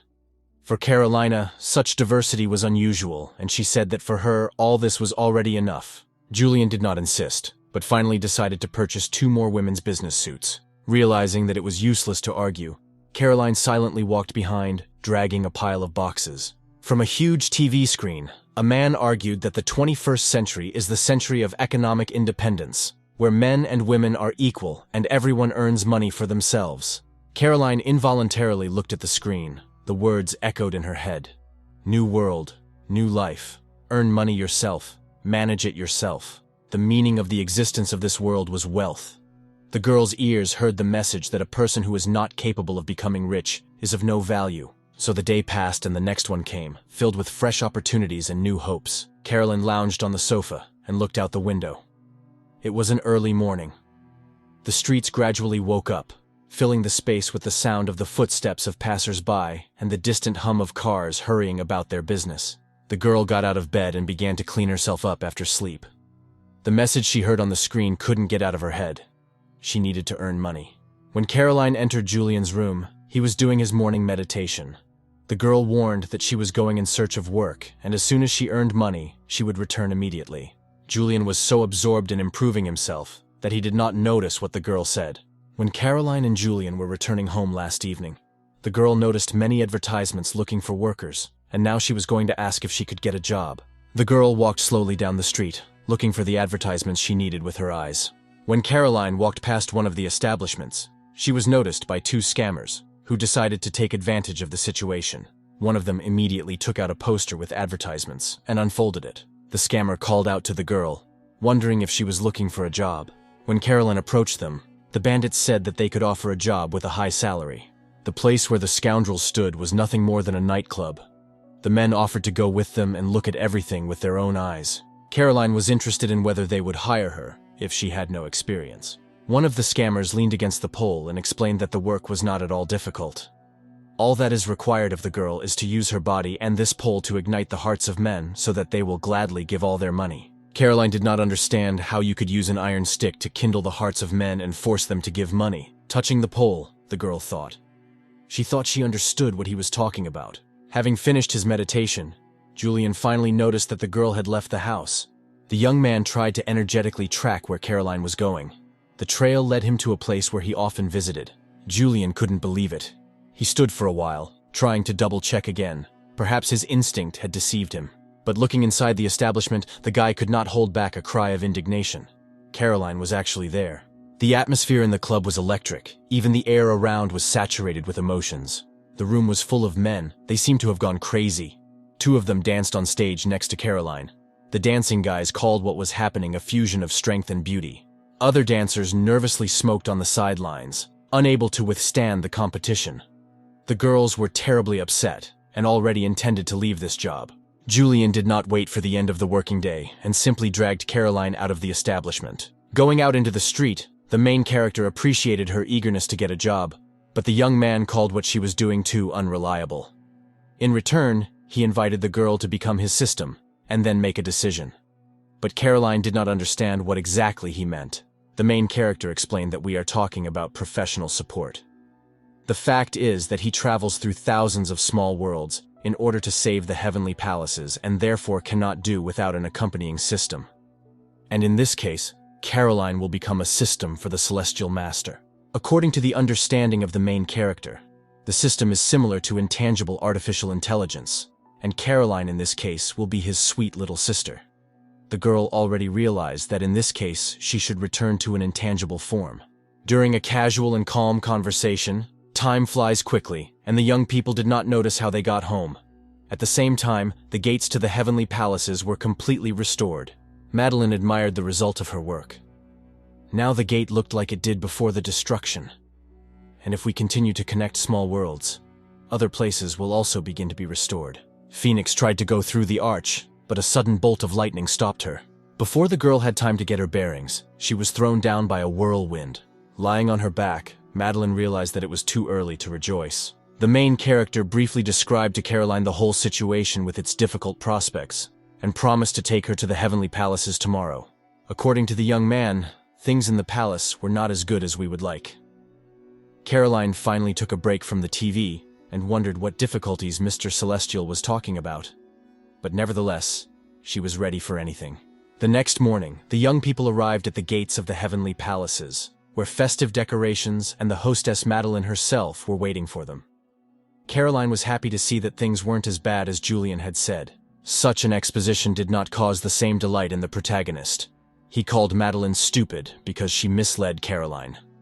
The Phoenix girl was upset by this reaction to her efforts, because all this was not easy for her. Julian was unshakable. He was extremely determined and intended to warn his companion about something. The girl tensed up in anticipation of hearing something terrible. What turned out to be terrible was that the young man intended to replace the previous owner of the palace with Caroline, and he decided to retire her. Madeline could not contain her anger, attacking Julian with her fists and reproaching him for his ingratitude. Her anger was understandable, because she was the only one who was there at the time of his ascension, and she was the only one who supported him when he was transported to an unfamiliar world to save an unfamiliar girl. Phoenix couldn't hold back her emotions, threatening to shake the crap out of his head. Realizing that the news presented sounded a little rude, the young man tried to smooth out the situation. He explained that Caroline is very capable, and she will be able to provide him with the best support. But the most key argument was different. The main character motivated the replacement by the fact that moving between worlds causes harm to the Phoenix girl, and he is not ready to pay such a high price for it.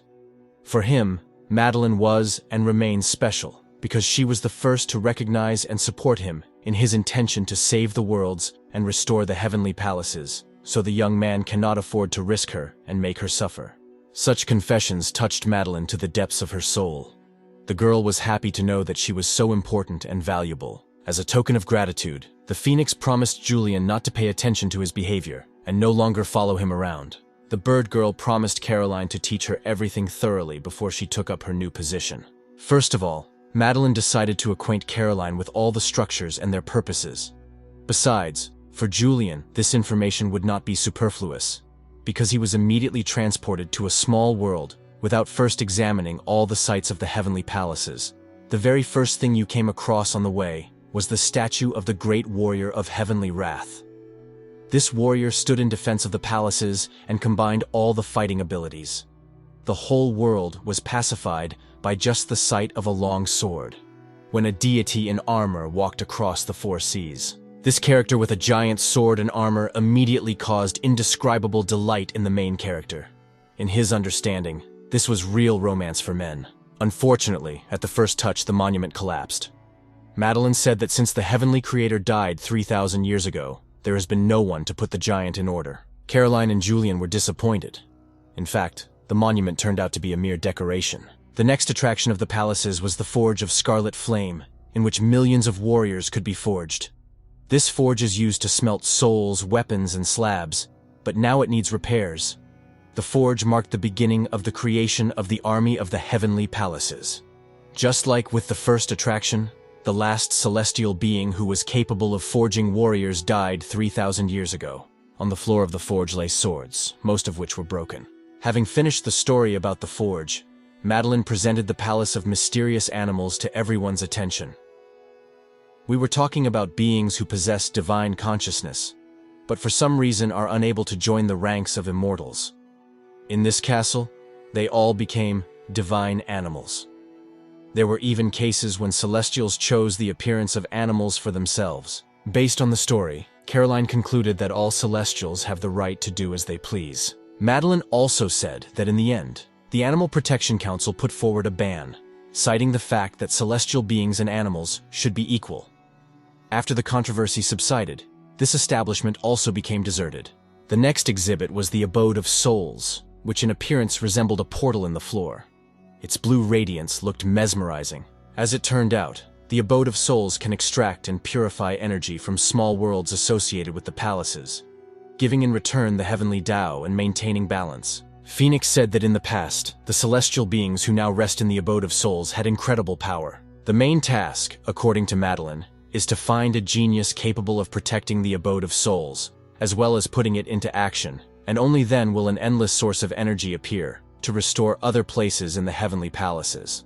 Julian himself realized that one should not rely only on his method of searching for new celestial beings, because energy is not infinite. At the same time, there are many small worlds, and it will be difficult to find a real genius to restore the Abode of Souls. Pointing to the divine mirror, Meline recalled that she, in fact, had already helped solve the problem of finding the right people. Phoenix said that after Caroline successfully ascended, the Soul Search mirror also received energy and was slightly improved. Now it will be even easier to search. The only problem was that the mirror was unstable, and out of 10 worlds found with its help, only one would be suitable. In this regard, Julian will have to rely entirely on his luck. Without hesitation, the young man decided to use Carolina as his good luck talisman, inviting her to point to one of the worlds. The main character completely trusted his luck and believed that Carolina would not make a mistake the first time, finding him a super rare character and the right genius. Meline compared it to a game where she was running the base and Caroline was the pocket system. The young celestial being was noticeably worried, realizing the responsibility she was entrusted with. Golden light poured from the mirror, accompanied by peals of thunder. Phoenix was delighted. Carolina actually discovered a super rare character. The image of a lonely and tender soul called the Holy Virgin appeared in the mirror. Meline immediately determined that the world in which the Holy Virgin was located was destroyed, and, in fact, rests only on her fragile shoulders. Due to this, The Phoenix asked Caroline to keep an eye on Julian and prevent him from acting recklessly while she looked after them from the rear. The main character was a little worried, but tried to calm everyone down, because for him the upcoming action was no longer new, and bringing someone else would not be difficult for him. Meline believed in Julian, knowing that he would not let her down. The place to which the main character was going to descend could confidently be called the world of swords and magic. In this world, knights fight for the king, and magicians protect the holy maiden. Before the eyes of Julian and Caroline, a new history will be made, and they are its creators. The girl was worried and repeated like a mantra that everything would be fine. The young celestial woman told the young man how Mrs. Phoenix had previously taught her to be a good sister system. The main character was not surprised by this, because Meline kept inventing a job for herself. So he advised his assistant not to take these moral teachings literally. Caroline, on the contrary, was too responsible about the mission entrusted to her, assuring that the Celestial Lord should not worry, because she, as a system, still has many copies. At the same time, the girl asked if Julian had a specific plan of action. The main character said that this time he has a different plan, and he will not have to call the divine court, as in the previous case. To make things go faster, the guy used the third spell, lightning speed. He believed that now it would be enough to put a sign with the help of heavenly punishment. Soon the young people arrived at the place they needed. Below them stretched a beautiful ancient city with many palaces. But with all this there was something strange. Despite the fact that they came very close, Julian did not feel any aura. Something was felt in the space around that interfered with the necessary perception. A huge energy sphere formed in the sky right above the young people. The unusual luminary emanated rays that crashed onto the ground with many discharges. Unlike Caroline, such effects did not frighten Julian, because he knew in advance that their candidate was very strong, and getting her into his team was now a matter of principle. It seemed to the protagonist's companion that he intended to fight, but the young man immediately rejected such an assumption.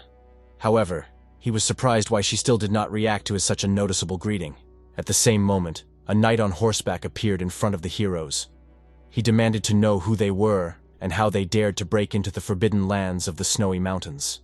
The horseman threw a spear at Julian, which he successfully repelled. The young man was amazed by the strength of the people of this world. But at the same time, this was not a problem for him. The barrier was broken, and the candidate should have understood this. But instead, for some reason, she sent another person in her place. The spear, repulsed by the main character, stuck into the ground a few meters to the left. The knight was nowhere to be seen. All this looked very strange, and the main character decided to retreat for now. But Caroline had her own opinion on this matter. The girl said that she was expecting the appearance of a celestial being who would descend from heaven with divine judgment and, bringing justice, would punish Julian. Caroline's words shocked the young man. Having thrown his assistant onto his shoulder, the main character ran away from this strange place. Caroline did not understand why they were running away. She was still trying to break free and wait for the new celestial to appear. Having calmed down a little, the girl admitted that she behaved the way they showed on TV.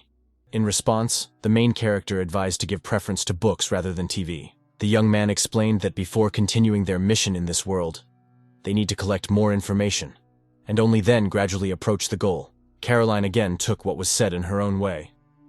She thought of a series she had recently watched, in which a commoner gradually moved up the social ladder, reaching the very top. The young man did not prove anything further, promising upon his return home to buy Caroline more walnuts to stimulate the brain. The horsemen were catching up with the uninvited guests at full speed. On the snow-capped mountaintop stood a magnificent castle with many spears. The place was deserted, as if frozen in time. Snow-white snow covers the castle towers, giving them a special magical charm. What turned out to be inside the castle was not as charming. Chains stretched to the center of the wall on all sides, to which the beautiful captive was chained. After research, Caroline managed to obtain basic information. Several years ago, the Holy Virgin announced a canonization ceremony on the sacred mountain. The entire area was surrounded by a magical barrier, which was strictly guarded by troops. The assistant shared her thoughts on how to get close to the Holy Virgin. Caroline suggested going from the level of an ordinary priest to the level of a pope. The girl reported that she had discovered more than 18 million religious textbooks, and now she asked Julian for advice on whether she should study each volume in detail. The young man immediately rejected such an idea, considering it a waste of time. Soon the young people managed to obtain some more information. After the Holy Virgin retired, incidents of monster attacks increased sharply throughout the empire. The church's investigation revealed that these monsters are controlled by evil demons. The king and the church encouraged brave souls to kill demons, and those whose achievements were the most outstanding would be rewarded with land and the opportunity to go to the holy mountain for a pilgrimage. The main character liked this situation. He believed that problems that can be solved by force are not considered problems. The main thing was to confidently approach the mountain and find the Holy Virgin. Julian decided to follow the path of glory, killing monsters and demons for great feats. It was common for the young man to use his strength to achieve a goal, and now he was in high spirits. Local daredevils received them unfriendly, believing that there was no place for recruits here, and they could fall into a trap. Directly ahead, a small hole was dug in the ground, studded with stakes. Julian was amused by such a device, and he did not hide it. In fact, the trap was invisible to an ordinary person, but the main character was not one. The leader of the local detachment was serious and tried to drive away the stranger who was boasting of his strength. The commander did not stand on ceremony with the guest. He spread his arms, mocking Julian right in the face. The main character warned that he is not what he might seem at first glance. Alas, none of the locals wanted to listen to Mr. Celestial, assuring that their duty was simply to escort the weaklings to a safe place. Realizing that the conversation was not going well, Caroline offered to solve the problem, using her strength. Suddenly, the sky lit up with many lightning bolts. The weather changed dramatically, foreshadowing something bad. Caroline immediately determined that there was in fact not simple lightning in the sky, but an ominous aura.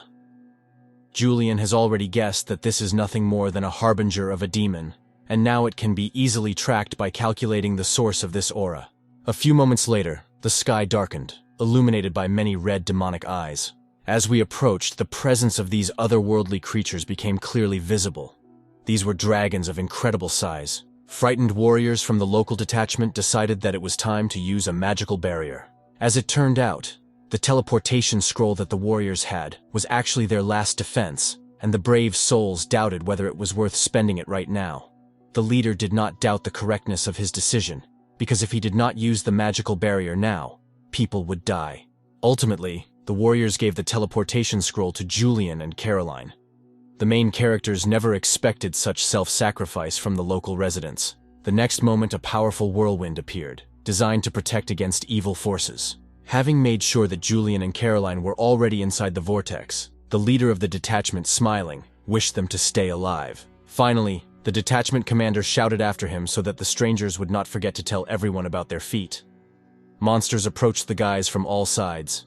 Julian was still trying to convince the local brave souls that he was not a weakling. The main character believed that one should not give away precious things so easily, because any gift must be paid for. The young man threw the teleportation scroll back to its owners.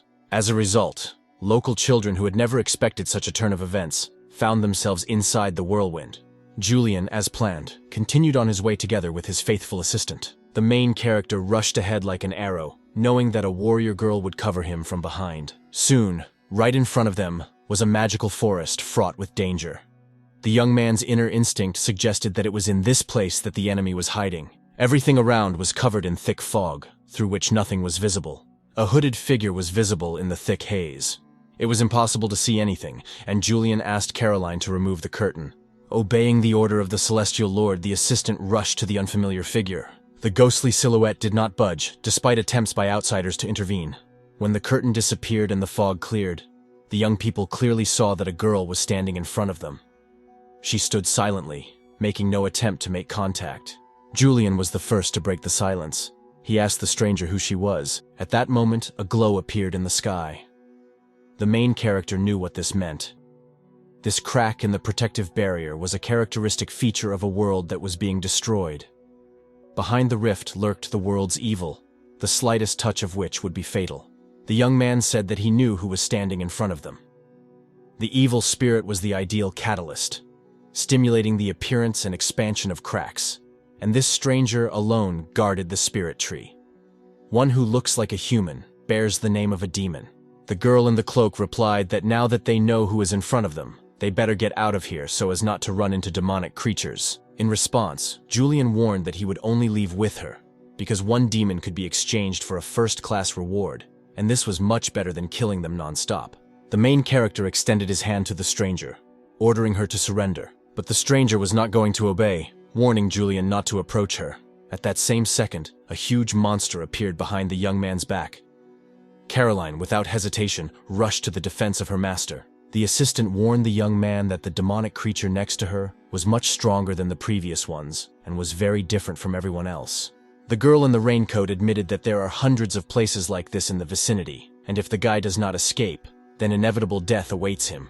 The main character approached the stranger and, looking into her eyes, said that she was strange, and it was very surprising that the demons had not killed her yet. Dozens of pairs of demonic red eyes began to appear around. Realizing that the stranger did not wish him and Caroline harm, the guy asked why she continued to guard this tree. The main character wanted to know the true reason, but the stranger was silent. While the young man was trying to find out the truth, his assistant selflessly fought the monsters.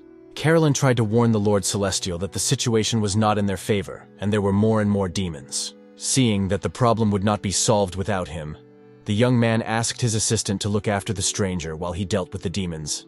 Not understanding what Julian was going to do, the girl in the cloak again tried to warn him that there were hundreds of demons there. On top of everything else, the stranger assured that there was no point in following her, so it would be wiser for the young people to join forces and escape. The girl warned that if Julian and Caroline did not listen to her now, then it would be too late. The main character did not even think of giving up. Instead, he activated fiery energy to attack. The young man concentrated all his power into one stream and directed it into the largest concentration of demonic creatures. From such a fiery attack, the monsters, frozen in place, let out a heart-rending roar. The girl in the cloak, rounding her eyes, silently watched the unequal battle. The main character sarcastically clarified whether she still thinks that she needs to run before it's too late. Having finished with the last monsters, Julian put his foot on the head of one of the monsters and wondered if there would be a continuation. With her hands folded as if in prayer, the hooded girl fell silent. The space around her was illuminated with bright light. The light rose to the top of the tree, forming a large funnel on the ground at its base.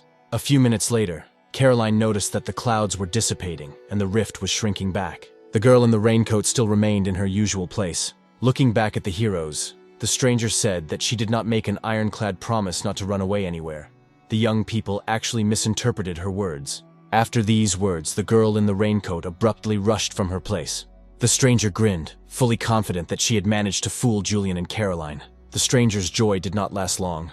After a few seconds, she froze in place, hitting an invisible barrier.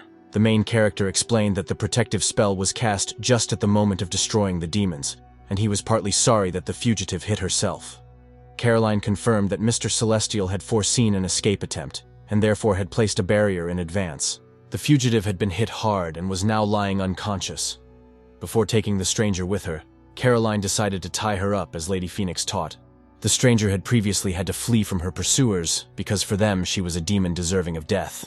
At first glance, it might seem that the girl's danger was too exaggerated. Moreover, she did not show any aggression. One of her last memories is the silhouette of a clergywoman and, most importantly, paraphernalia in the form of crosses. When consciousness returned to the girl, she found herself in limbo. The room she was in was small. As soon as the fugitive realized what had happened, she immediately began to demand that she be released. The first thing that came to the girl's mind was the not very decent intentions of the kidnappers. The stranger was ready to accept death, but not submission. Starting from the belt and ending with the legs, the body of the captive was tightly tied with a rope. Caroline knitted the upper part, specifying that she did everything as Madeline taught her. Julian admitted that if it were not for Caroline's persistent desire to put Madeline's teachings into practice, the fugitive would have already received what she deserved. In the end, Caroline untied the captive, warning her not to even think about running away again. The main character was comparing recent events, trying to determine whether this was the girl they were looking for. But looking at the subsequent behavior of the captive, the young man already doubted that this was the person they needed. Julian advised his assistant that before feeding the captive, she should first be bathed. An unpleasant odor emanated from the stranger. Such unheard-of rudeness outraged the stranger. She reproached the young man for impoliteness. In response, the young man only advised Caroline to wash herself after touching her guest. The main character thought a lot. Many details did not add up. After all, from the very beginning, instead of the given place, he teleported to some kind of wilds. On top of everything else, the guy ran into a fault and ended up wasting a lot of time. Nevertheless, looking at the stranger, Mr. Celestial still hoped that she might turn out to be the key he needed. While the main character was trying to put all the puzzles into a logical picture, Carolina finished the water procedures with the captive. Lying on the floor under a beam of light, the stranger said that now, having enjoyed her last dinner and bath, she no longer regrets anything and is ready to accept the inevitable. Understanding what exactly the girl meant, Julian clarified that he did not intend to kill her. Moreover, he was ready to protect her. The stranger was very surprised by this attitude. She was determined to accept her death. The main character explained that it doesn't matter to him that she is called a demon, because he is used to believing what he sees, and not being guided by other people's rumors.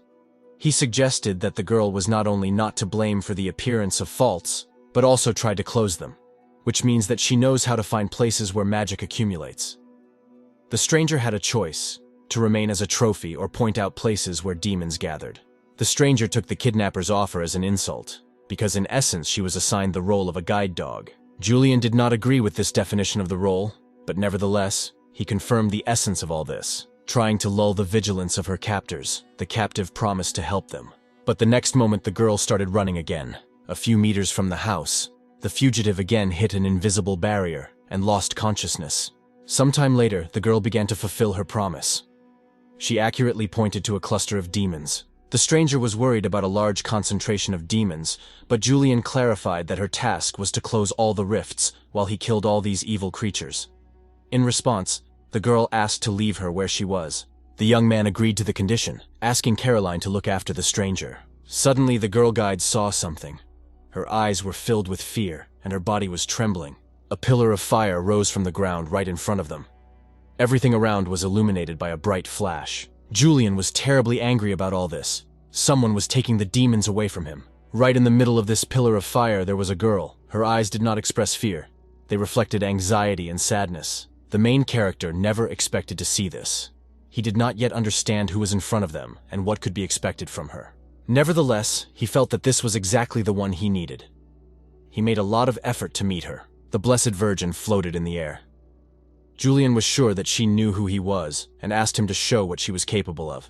Alas, the Holy Virgin did not react in any way to the words addressed to her. Moreover, she did not even notice the people present next to her. All this looked extremely strange. The main character did not understand what actions he should take next. The air shook with electrical discharges, flashing with many lightning bolts. The girl guide knelt down and froze in silent prayer. Carolina explained to the young man that the girl had been in this state for some time and did not even respond to screams. The captive's behavior looked like an advanced disguise spell. Julian admitted that if she hadn't been right in front of him, he wouldn't have even noticed her. By that time, the Holy Maiden had already flown away, and the main character decided to return to his previous plan of destroying demons. The strangest thing for the young man was that when the Holy Maiden appeared, he was overcome by an inexplicable rage, as a result of which he could not concentrate. After reflection, Julian came to the conclusion that the Holy Virgin is so strong that she can control her power even in a fit of rage. It was her emotions that the young man felt on himself. If so, then the main question was why she kills only demons and ignores the rest. The main character's thoughts were interrupted by Caroline. The girl said that she returned with loot, although in reality she had various rubbish in her hands. The assistant looked guilty and a little confused. Julian didn't care much about all these little things. He suggested that the girl just forget about everything and go wash and put the white hair she brought in a bag. Meanwhile, the city was noisy with news. The church was shocked by the appearance of a talented adventurer who destroyed countless demonic creatures. A street singer sang a song written in honor of the new hero who had appeared and the glory of the Holy Virgin. The townspeople expressed their admiration. They couldn't wait to see the new hero. The priests thanked Julian for his contribution to the security of the empire, informing him that he had already earned promotion to the status of knight. The young man accepted the praise with honor, clearly realizing that the greater the power, the greater the responsibility.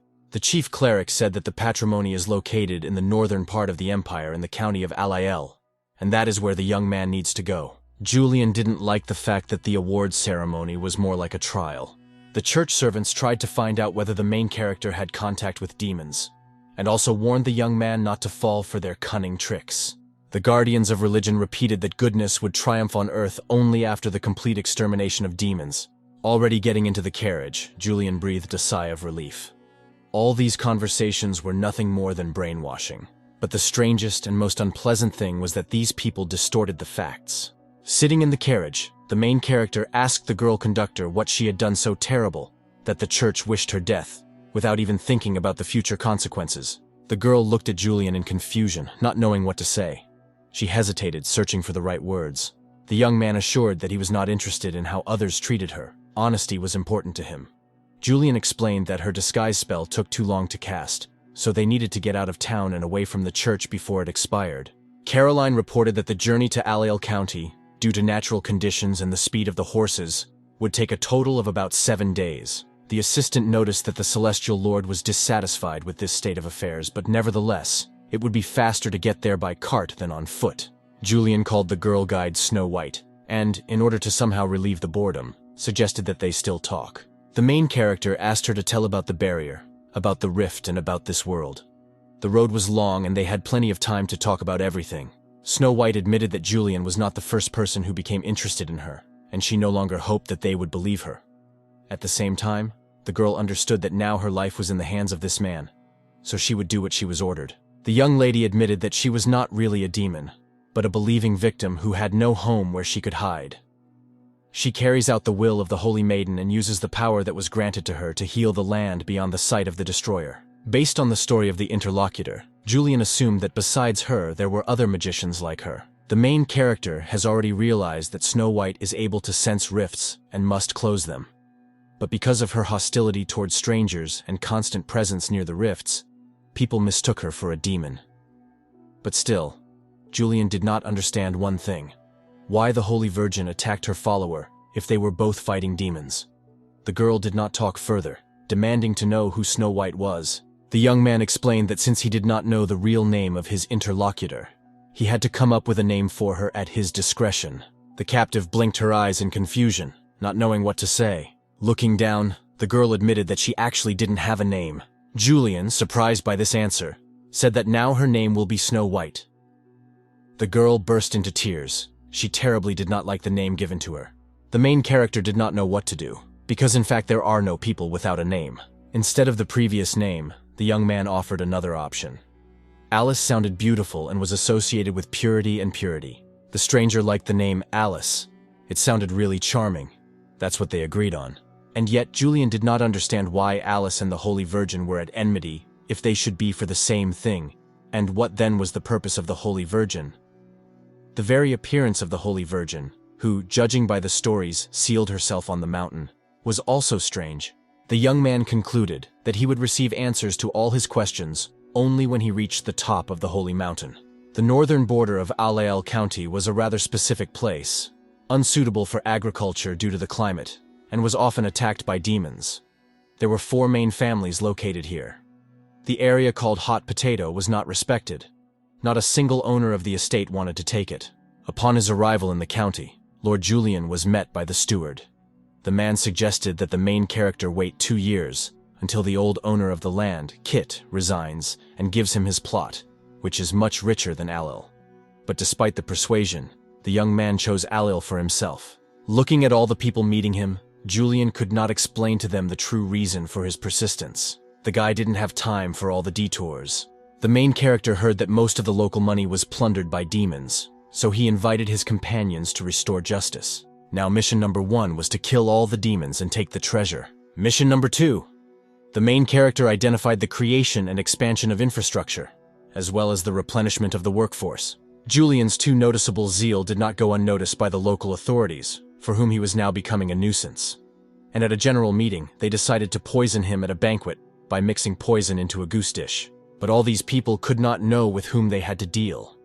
Just like they don't know what true power is. The officials were at a loss why the poison did not work on the guy. Meanwhile, Julian said that he also had something for them. The main character said that he killed all the demons in the area, but never found the treasure.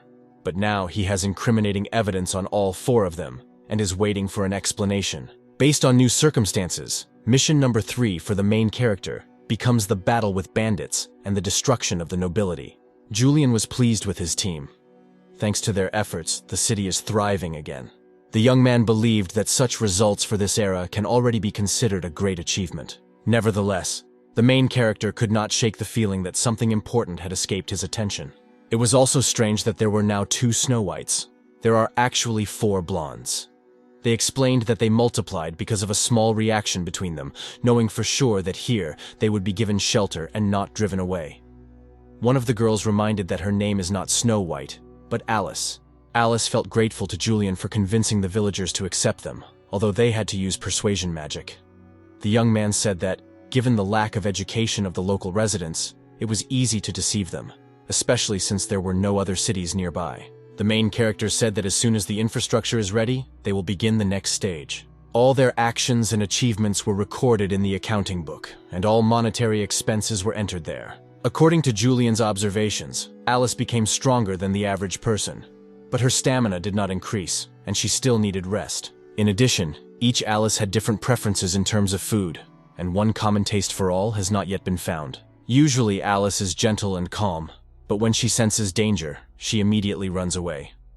From her notes, Caroline concluded that the very first Alice was the favorite of Mr. Celestial, because she gets cutely angry when she is scared. The main character also liked to see them dancing in the costume of maids, and Caroline was already thinking about dyeing her hair and joining them. And yet, the research of the Celestial Lord was not crowned with success. The Alices used this place as a temporary rest base, with no plans to stay here forever. The first Alice admitted that before Julian appeared, they always wandered around the world, never staying anywhere for long. Caroline noticed that the number of Alices remained almost unchanged, although it was known that they often went somewhere in groups and never returned. But one day one of the Alices said that they needed to fulfill their direct obligations, so they could no longer stay in this refuge. Julian agreed, but on one condition. One of the clones must remain here as a sample for studying their phenomenon. When the girls tried to escape, Mr. Celestial had to use barrier magic again. The remaining Alice was under the close supervision of Caroline. The blonde brought the documents and waited for further instructions. Caroline asked Alice to wait in the office while she found Mr. Celestial, but the blonde expressed a desire to go along. Caroline guessed that most likely Alice needed something from Julian. Meanwhile, a rift occurred nearby and the magic tree reacted to it. Near the tree there were knights who were there for a special occasion. One of them reported that no traces had yet been found. Another knight on a winged horse reported to the elder, riding a little behind, that they had arrived north, having already passed half of the empire. The guy asked the leader if he was sure that the person he was looking for was heading here. The elder ordered to be attentive. He knew that the wanted girl's strength was now at its limit due to an arrow wound, meaning she could not maintain her disguise. The red-haired elf, obeying the order, commanded the soldiers to follow him. The girl in the cloak tried with all her might to go deeper into the forest, trying to quickly find a safe place to hide from her pursuers. The fugitive looked pleadingly into the heavens, as if she was looking for protection there. The city stretched ahead. The girl was in a hurry to get there as quickly as possible, knowing that she would find a safe haven there. At the same time, Alice, who remained with the main character, felt anxious. Julian noticed this. The girl looked pleadingly at the Celestial Lord, hoping for his support. Alice felt that one of the sisters was injured. She admitted that usually they are not able to save the wounded due to their own weakness, but now she really hoped for the help of Mr. Celestial. A few minutes later, on the approach to the city, they saw the wounded Snow White. Julian noticed that the girl was wounded in the back by an arrow. Alice and Caroline could not intervene and help the poor thing. The main character did not have time to do anything. The wounded girl began to literally dissolve into thin air. Alice, who remained in the city, could not hold back her tears. Her sister died before her eyes. The girl frantically clutched what was left of her in her hands and sobbed. A cry of jubilation was heard from afar. Another demon had died. The holy maiden had shown her favor. The pursuers were already close, and they intended to kill the second girl. The red-haired elf has already prepared his sword, threatening to destroy all evil in the world in the name of the holy maiden. Frightened, Alice was frozen in place. The demon hunters ordered her to surrender, but at the same moment, a celestial being who arrived in time blocked the pursuer's path. Julian intercepted the flying arrow and demanded an explanation from the scoundrel who dared to invade his territory. The red-haired man got off his horse and introduced himself as the commander of the Central Army of the Sacred Throne. The rider's name was Erwin Hawkeye. He admitted that he had heard about Julian as a famous demon hunter. Erwin offered to split the reward in half on the condition that Julian would allow him to deal with this demon. Realizing that his words did not have the desired impact, the elf demanded to get out of the way and not interfere with justice. Erwin accused Julian of being enchanted by a demon in human form. although he also suspected the young man of greed and a thirst for personal glory. But the main character was adamant and looked at the commander-in-chief as if he were crazy. The celestial being defended his citizens at all costs, and this uninvited guest forced him to resort to magic and call on the element of desert flame to block his path. The elder who arrived at this moment could not understand what was happening. To which Erwin replied that the local feudal lord was protecting the demon they had been chasing all this time. Realizing that the defense could not be broken through by force, the elder offered the main character a deal. In gratitude for destroying the horde of demons and raising this god-forsaken city from its knees, the Holy Throne is ready to close its eyes to the current situation, provided that the demon ends up with them right now. The old man mentioned that it was the Holy Maiden who set them on the path of truth, and although Julian's motives are unclear, it is not too late to correct everything. The celestial being was shocked to learn that the hunt for Alice was organized at the behest of the Holy Maiden. The girl was already ready to accept her fate, because it was impossible to resist the church. Alice is already used to the fact that they lose each other all the time, because closing faults is in itself a dangerous activity. The girl understood that this was their fate. The blonde knew that she was doomed. There was never and never will be a place for them on this earth. Alice felt grateful for the temporary shelter provided to her and now decided to sacrifice herself so that her sisters would be safely saved and continue to fulfill their mission. Alice was ready to step into the flames when she suddenly felt the touch of someone's hand. It was Caroline. She did not allow her friend to go out to her killers. On the other side of the fire barrier, the elder continued to threaten that harboring a demon is a serious sin, and if Julian gives her up now, he will be able to atone for his guilt and will not lose his title. Such a proposal both angered and made the main character laugh. The young man repeated again that there are no demons here, but only townspeople. He demanded that the uninvited guests leave the place immediately, seeing that his pursuers did not want to listen to his demands. The young man turned to threats. Alice still tried to dissuade Julian from further escalating the conflict, but the point of no return had been passed. The main character ordered the girls to leave, and in the meantime, he will deal with these guys. Those who were on the other side of the fire did not intend to leave. Erwin gave the order to kill the feudal lord Julian, presenting him now as a monster who should not be underestimated, because he mowed down hundreds of demons per night. The arrows fired by the elite unit flew in a flurry towards the celestial being, but he did not even budge. The wall of fire intensified even more, raising plumes of flame into the sky. Julian felt that the enemy on the other side was the complete opposite of his forces, and the young man guessed this in advance. The main character was determined, and now he will show who the true sinners are who deserve punishment. Erwin and the elder were already practically consumed by fire, not understanding where their enemy got such strength. The flames blazed, expanding even further and burning everything in its path. The elder fanatically repeated that Julian is the true demon, bringing destruction to the whole world. The main character didn't care what they called him. He demanded that the elder follow him. Alel County was a bleak place until Lord Julian showed up and turned everything upside down. Thanks to the new owner, large strong buildings were built on the site of old dilapidated houses, and now people did not have to move or live on the street. The newly built barns were filled with grain, and now everyone had food in abundance. Every day new traders came to the city and made deals. There was so much harvest that, by order of the Lord, the surplus was distributed to all those in need, although this, out of old habit, bothered Darley's boss. Weak old people were not left unattended, and they tried to make their lives more comfortable and happy. Life in the city has become like a beautiful, good fairy tale. One day, one of the townspeople asked one of the Alices why Lord Julian was nowhere to be seen. The main character had not appeared in public for 2 days, and the townspeople were worried whether everything was okay with him. Alice replied that the Lord was too busy with work. In fact, the young man was interrogating the prisoners at that time. The townsmen grinned at such zeal for work on the part of Lord Julian. The man also noticed that the girls themselves were working tirelessly, and in order to cheer up one of Alice a little, he decided to treat her with candy. Other Alices continued to work hard, carrying exorbitant weights and not accepting anyone's help. The townspeople could not stand such a strict work schedule, and began to ask Alice, who was close to the Lord, to intercede for them and persuade the owner to reduce working hours. All the residents of the city became unusually friendly and lived like one big family. The situation in the city was pleasant to look at. This place looked like a piece of paradise, filled with peace and harmony. Alas, the harmony did not last long, and one day alarm began in the city. A young man named Louis ran to the place where the townspeople had gathered, shouting as he went that the church was going to attack Alel. Louis said that he was in the neighboring district, and there he learned that Alice was not a person, but a demon. And it was because of her that the church was heading here. The townspeople did not believe Luis at first, and demanded that he immediately apologize to the girl. But then, on reflection, people began to suspect something was wrong. Alice did not look like an ordinary person, especially her purple eyes and snow-white hair gave her away. Some of the townspeople admitted that perhaps the Lord was not a man either. People started shouting that Alice was really a monster. The girls were sad. Nowhere in the world was there a place for them that could become their home. At the same time, they were grateful that they were lucky enough to stay in this city for so long. The time has come to leave the city, but before leaving, the Alices decided to help the townspeople with their last chores. The girls' hearts were very heavy.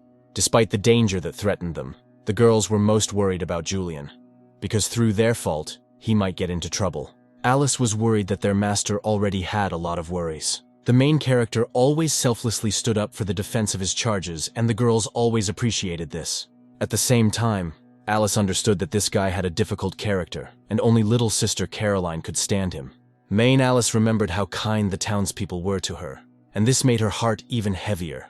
The girl left the room and headed towards the exit, when she suddenly heard Julian's voice behind her. Many people had already gathered in the square, and the main character was about to make an announcement. The townspeople turned towards the Lord and fell silent, waiting for what he was going to say. Julian reported that evacuation instructions are almost complete, and he intends to declare war on the church. The girls became even more worried. They did everything they could and now hoped that the Holy See would not interfere with ordinary people. The townspeople left the city, and Alice did not understand whether they should do the same or still stay here. Opinions were divided. The main Alice expressed her firm intention to stay in the city, no matter what. The girl reminded her sisters of how they lived in constant fear and that they would not have to put in much effort to return to their past life. And after she learned what a quiet life is, she no longer intends to wander. Alice considered this city her home and was not going to give it up, even if she had to die. After the above, the girl turned to Julian and said that since he made them home, he was now responsible for them to the end. The young man's answer sounded like a bolt from the blue. He was not going to take responsibility. The main character turned around and walked away, leaving Alice in full confidence that he was now abandoning them. The girl was ready to burst into tears after Julian said that he could not help them forever.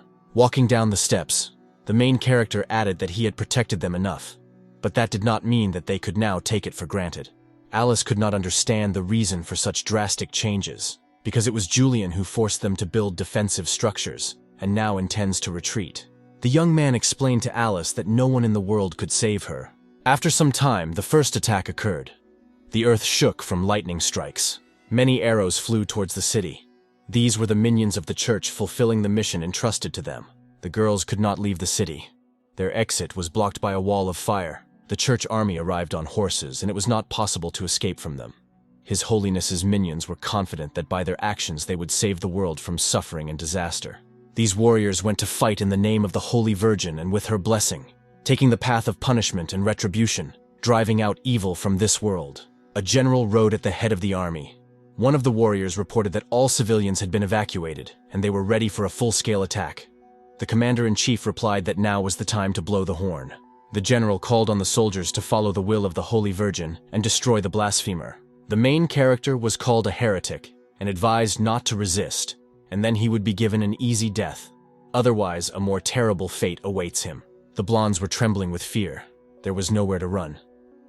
The sisters did not know what to do, and asked the most important of them for advice. Chief Alice felt responsible for her sisters, so she made a decision. They would not retreat and would defend this city. The girl tried her best to raise the morale of her friends. They had been hiding for too long, and this time they should not retreat even without Julian. The girls went to the main towers of the city and prepared to take the fight. Fire arrows immediately flew towards them. The eldest of the sisters instructed the girls on how to properly hold the defense. Those who were injured should step down, and another one would take her place. There was no need to sacrifice themselves, as they usually did. Julian watched the battle from the side, in no hurry to intervene. The young man assured that they could hold out for some time. Caroline was worried about her friends, because the church army had well-trained soldiers on its side. And even if all these defenses were effective, the girls were unlikely to be able to hold the defense for long. The main character was confident in the reliability of his structures, and besides, he kept in touch with his charges. Addressing Caroline, Mr. Celestial reminded her of their mission in this world. And now the important moment has come for which they are here. At that moment, the same sphere appeared in the sky above them, as it did in the forest, when the main character first met Alice. Now, there was no longer any doubt. All the elite troops were going to Alel. The assistant finally realized that Julian was using Alice as bait. The moment of truth came. The main character rushed forward to fulfill his plan. Caroline, in response, only repeated the words of her master. No one in the world can save Alice. The main character finally reached the snowy peak, on which the Holy Virgin was hiding in the depths of the castle. Having penetrated inside, the young people saw the one for whom they had come to this world. The girl was in the center of a luminous sphere, from which chains stretched in different directions. Julian walked slowly along the cold corridor. Everything here looked detached and to some extent lifeless. There was another oddity here that did not hide from the experienced gaze of the protagonist. The shackles in which the Holy Virgin was imprisoned appear only when a person's life is in danger. But now that the Celestial Lord has come here, the shackles are of no use. The burden snapped his fingers and ordered the obstacles to dissipate. Caroline watched from the sidelines as real magic was performed. The girl inside the sphere seemed to be unconscious. The steel chains were broken. What they came here for has almost happened. Julian carried the Holy Virgin out of the energy sphere, and now all that remained was to wake her up. Upon close contact, the young man determined that the Holy Virgin at that moment had no consciousness. Only instincts remained. The problem was that the shell was very difficult to damage. Caroline feared that the Holy Virgin would not be able to survive such a strong influence from the outside. At the moment, the main character had only an empty shell without a soul in his hands, and this shell was quite fragile. The Celestial's assistant already realized that the woman they saw outside was the soul they needed. Julian confirmed his assistant's guesses. The silhouette of a woman was visible in the doorway. Crosses hung along her body. The main character said that the spirit of the Holy Virgin had been following them since the young man broke through the outer layer of protection, and the fences were most likely needed to prevent her from entering here. Caroline was interested in only one thing: why the spirit of the Holy Virgin was filled with evil. It was not so important to Julian what this spirit wanted to do. Caroline was required to protect the body of the Holy Virgin, while the Celestial Lord took care of the most basic task. The main character went out to meet the spirit of the maiden and introduced himself as her main heavenly disaster. Having released his own spirit, Connor, the guy said that he had come here to help the Holy Virgin gain immortality. Cold light penetrated through all the cracks of the castle, filling it with even greater cold. The spirit of the Virgin was in no hurry to attack. She seemed to be waiting for something. The spirit released by the main character, Connor, was the first to rush towards his opponent. The rival still did not move. She stood surrounded by silvery cold lightning, as if she herself was a sculpture of ice and light. The next moment, the outlines of some symbols appeared in front of the girl. She looked intently at the sphere that appeared, as if she was setting up a program. The sphere of symbols acted as a shield. This became clear when Julian's spirit tried to attack. Connor paused, determining the desired strategy. His opponent had a strong intellect. The sphere with symbols rose up. Powerful energy rays descended from it. At some point, the rays grouped in one direction and struck Connor. Caroline, who had been guarding the body of the Holy Virgin all this time, became worried about Julian, remembering that the wounds inflicted on the spirit are reflected on the body of its owner. The assistant left the body of the maiden entrusted to her and volunteered to help in the battle. But the young man stopped her with a sharp movement of his hand, ordering her not to approach, but simply to protect the body of the Holy Virgin. All his attention was focused on the spirit of the Holy Virgin. She repelled Connor's attack with such ease that she truly deserves to be called the strongest in the world, and her thirst for blood is great. At the same moment, the main character felt that the attacks from Alice were becoming more and more violent, and the protective array began to influence him. Despite this, Julian was not going to give up on his goal. The guy understood that it was not easy for Alice now there in Alel. But in the end, the real battlefield is not there, but in this castle. Meanwhile, in Alel, the general of the army ordered a stronger attack. Alice was close to giving in to someone who was superior in strength. The girl prayed quietly, hoping that Julian would hear her and come to the call. The general saw that the outer layer of the barrier was destroyed. He ordered not to stop and attack with redoubled force. Alel was on fire and the girls had nowhere to hide from danger. The girls hid in the basement, trembling with fear. Their house was destroyed, and there was no one to expect protection from. Alice could not hold back her tears. The poor girl sincerely did not understand why this was happening and what they did wrong. One of the church soldiers answered her question. Their only fault is their appearance in this world. The buildings of Alel continue to attack mercilessly, filling everything with fire. The soldiers reported to the commander-in-chief. They managed to catch many girls whom they called monsters. The surviving girls were still trying to escape from the barrage of fire and hatred. Unfortunately, all attempts were in vain. As the pursuers said, the Holy See had already figured out their magic, and now, wherever they ran, they would be found. The general looked at his captives with undisguised hatred, declaring that the will of the Holy Virgin is the law, and they are all under her protection, and demons who do not recognize this will must disappear. According to this law, the girls must die, and the soldiers were ready to carry out the sentence. One of the girls tried to stop the punishers, but luck turned against her. The soldiers swung their swords, taking the lives of those who tried to protect this world from true evil. General Edmund personally supervised this terrible process. The soldiers reported to him that all the monsters in the city had been captured, but the blasphemer Julian was nowhere to be found, so the guy escaped. The warriors were interested in another question: why the Holy Virgin was nowhere to be seen, because a huge number of monsters had been killed.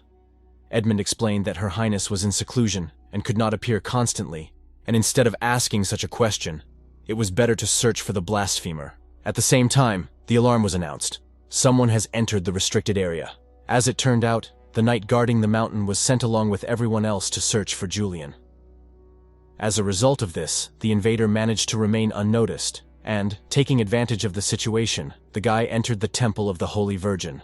Before the eyes of the soldiers who arrived at the temple, the spirit of Caroline appeared, which naturally was immediately mistaken for an intruder. Caroline warned the soldiers to stop if they really valued their lives, but the soldiers did not heed her warning, continuing to advance. A powerful fiery attack stopped the daredevils, who refused to realize the full danger of their undertaking. A barrage of fire, sweeping away everything in its path, threw the warriors back. One of the soldiers noticed a battle that was taking place between two spirit warriors. The warrior was outraged that this man allowed himself to fight with Her Majesty. Julian only agreed that this was not so easy for him. The Holy Virgin was truly incredibly strong. She easily repelled any attack. The spirit Connor had not yet managed to gain an advantage, but he had no right to retreat. Caroline could not find a place for herself with excitement, trying to help. The girl saw that Mr. Celestial was greatly risking himself, but despite the danger and complexity of the duel, Julian ordered not to interfere. The assistant considered it her duty to remind that the murderous thirst for blood emanating from the Holy Virgin was becoming stronger. The main character saw this himself, realizing that the thirst for blood experienced by the spirit of the Holy Virgin is accumulated anger. When one's own awareness of disaster fades and dies, the bloodlust immediately gains strength. Caroline sadly looked back at the body of the Holy Virgin to see if there was still consciousness there. Be that as it may, Caroline was on her way to help the Celestial Lord. Julian did not take his eyes off the fighting spirit warriors. The young man held the defense as best he could. The spirit of Connor was still full of strength and energy. He boldly attacked again and again. The assistant's zeal to intervene in the battle was once again stopped. The main character asked to keep an eye on the body of the Holy Virgin. Alice, bending over the body of her sister, cried quietly. It's true what they say, with some things no one can help. And yet, some of the sisters still remained in the city. The girls remembered the master's ban on leaving this place. They even planned to continue their work on improving their haven. The main question was what they would have to do if there were no more faults. The only logical solution was to stay in Alel County, but there were those who did not ask such questions at all. Although, one of the sisters had plans to save money and buy a plot of land from Lord Julian. The other sisters took up this idea, dreaming of building a big house for themselves. The girls could not understand only one thing: whether their master's mission justified such a high price. Knowing that the danger was still not over, the girls wondered if their existence was completely meaningless. All these unanswered questions involuntarily gave rise to the thought of whether they are really such monsters as everyone thinks. A crack appeared in the sky near the city again, from which a scarlet, ominous light descended. Those who could protect from evil continued to die at the hands of religious fanatics. The soldiers noticed the danger looming from above, but still refused to realize the true reason, believing that the huge number of girls was causing such faults. Real monsters were already descending to the ground from the crack that had formed. There were more and more monsters. They smiled evilly, anticipating fresh victims. The soldiers switched to real monsters, but the forces were unequal. Warriors suffered defeats, calling others for help at the last moment. The surviving girls rose from the ground to protect the world from evil. The soldiers did not understand what all this meant. Those whom they had sentenced to death suddenly came to their defense. The girls, one after another, folded their hands in silent prayer. the surging monsters suddenly began to return back to the rifts. The soldiers could not understand the reason, although they noticed that the attacks had become weaker. General Edmund, who arrived at the scene, was also at a loss. The rifts were closing. The girls did not budge, continuing to fulfill their purpose. Under the pressure of the strongest prayer, evil gradually retreated. At that very moment, something unexpected happened in the temple of the Holy Virgin. The evil spirit of the Holy Virgin suddenly stopped fighting and froze in place. Consciousness suddenly returned to Her Holiness's body. The girl opened her eyes. A minute later, the entire area was filled with the ringing of church bells. Residents of the district left their work and began to gather at the church. The priests were already waiting for them. The bell continued to ring, calling for attention and gathering people from all over so that they could take part in this special moment without missing out on anything. At this time, a divine radiance appeared in the sky above the sacred mountain. The earth was transformed, as if coming to life and receiving a blessing from above. The soldiers looked with reverence towards the church. The ringing of the bell could only mean one thing. Her ladyship came out to bless her faithful followers. The girls did not stop praying. The aura around their bodies was filled with radiant energy. The girls rose into the sky, as if reunited with their divine beginning.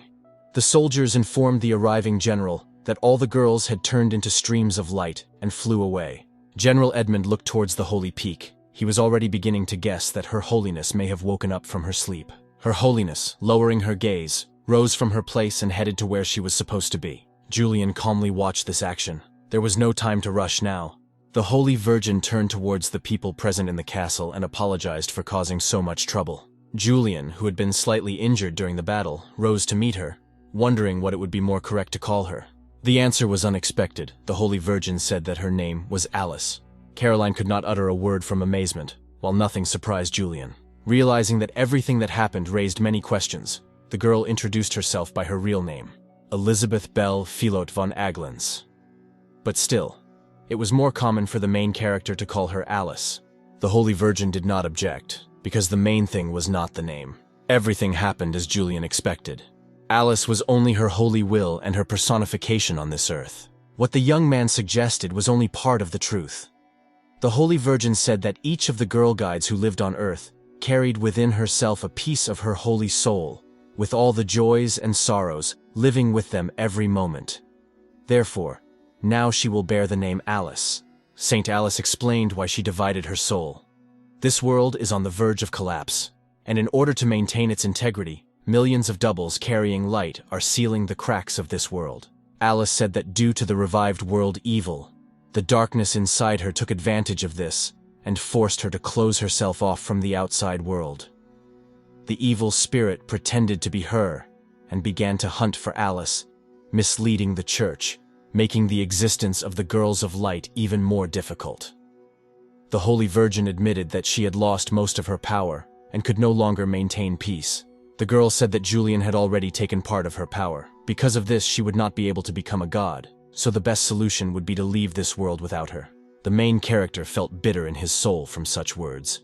He asked if Alice was sure of what she was saying. After all, the girls were with him for a long time, helping to restore the Alel district. For a moment, it seemed to the young man that Alice was lying, and besides, her evil spirit had still not gone away. Juliana reached out to the girl's evil essence, trying to determine what was really going on. The young man's feelings did not deceive him. At that moment, the confrontation continued between the two entities of good and evil. Evil stretched its clawed fingers towards the light. Trying to drown out the light and purity, it directed its power, trying to penetrate into the very depths of her being. True evil emitted an aura of hopelessness and destruction, trying to crush the light fire that burned inside the holy maiden. But the bright soul was not given without a struggle.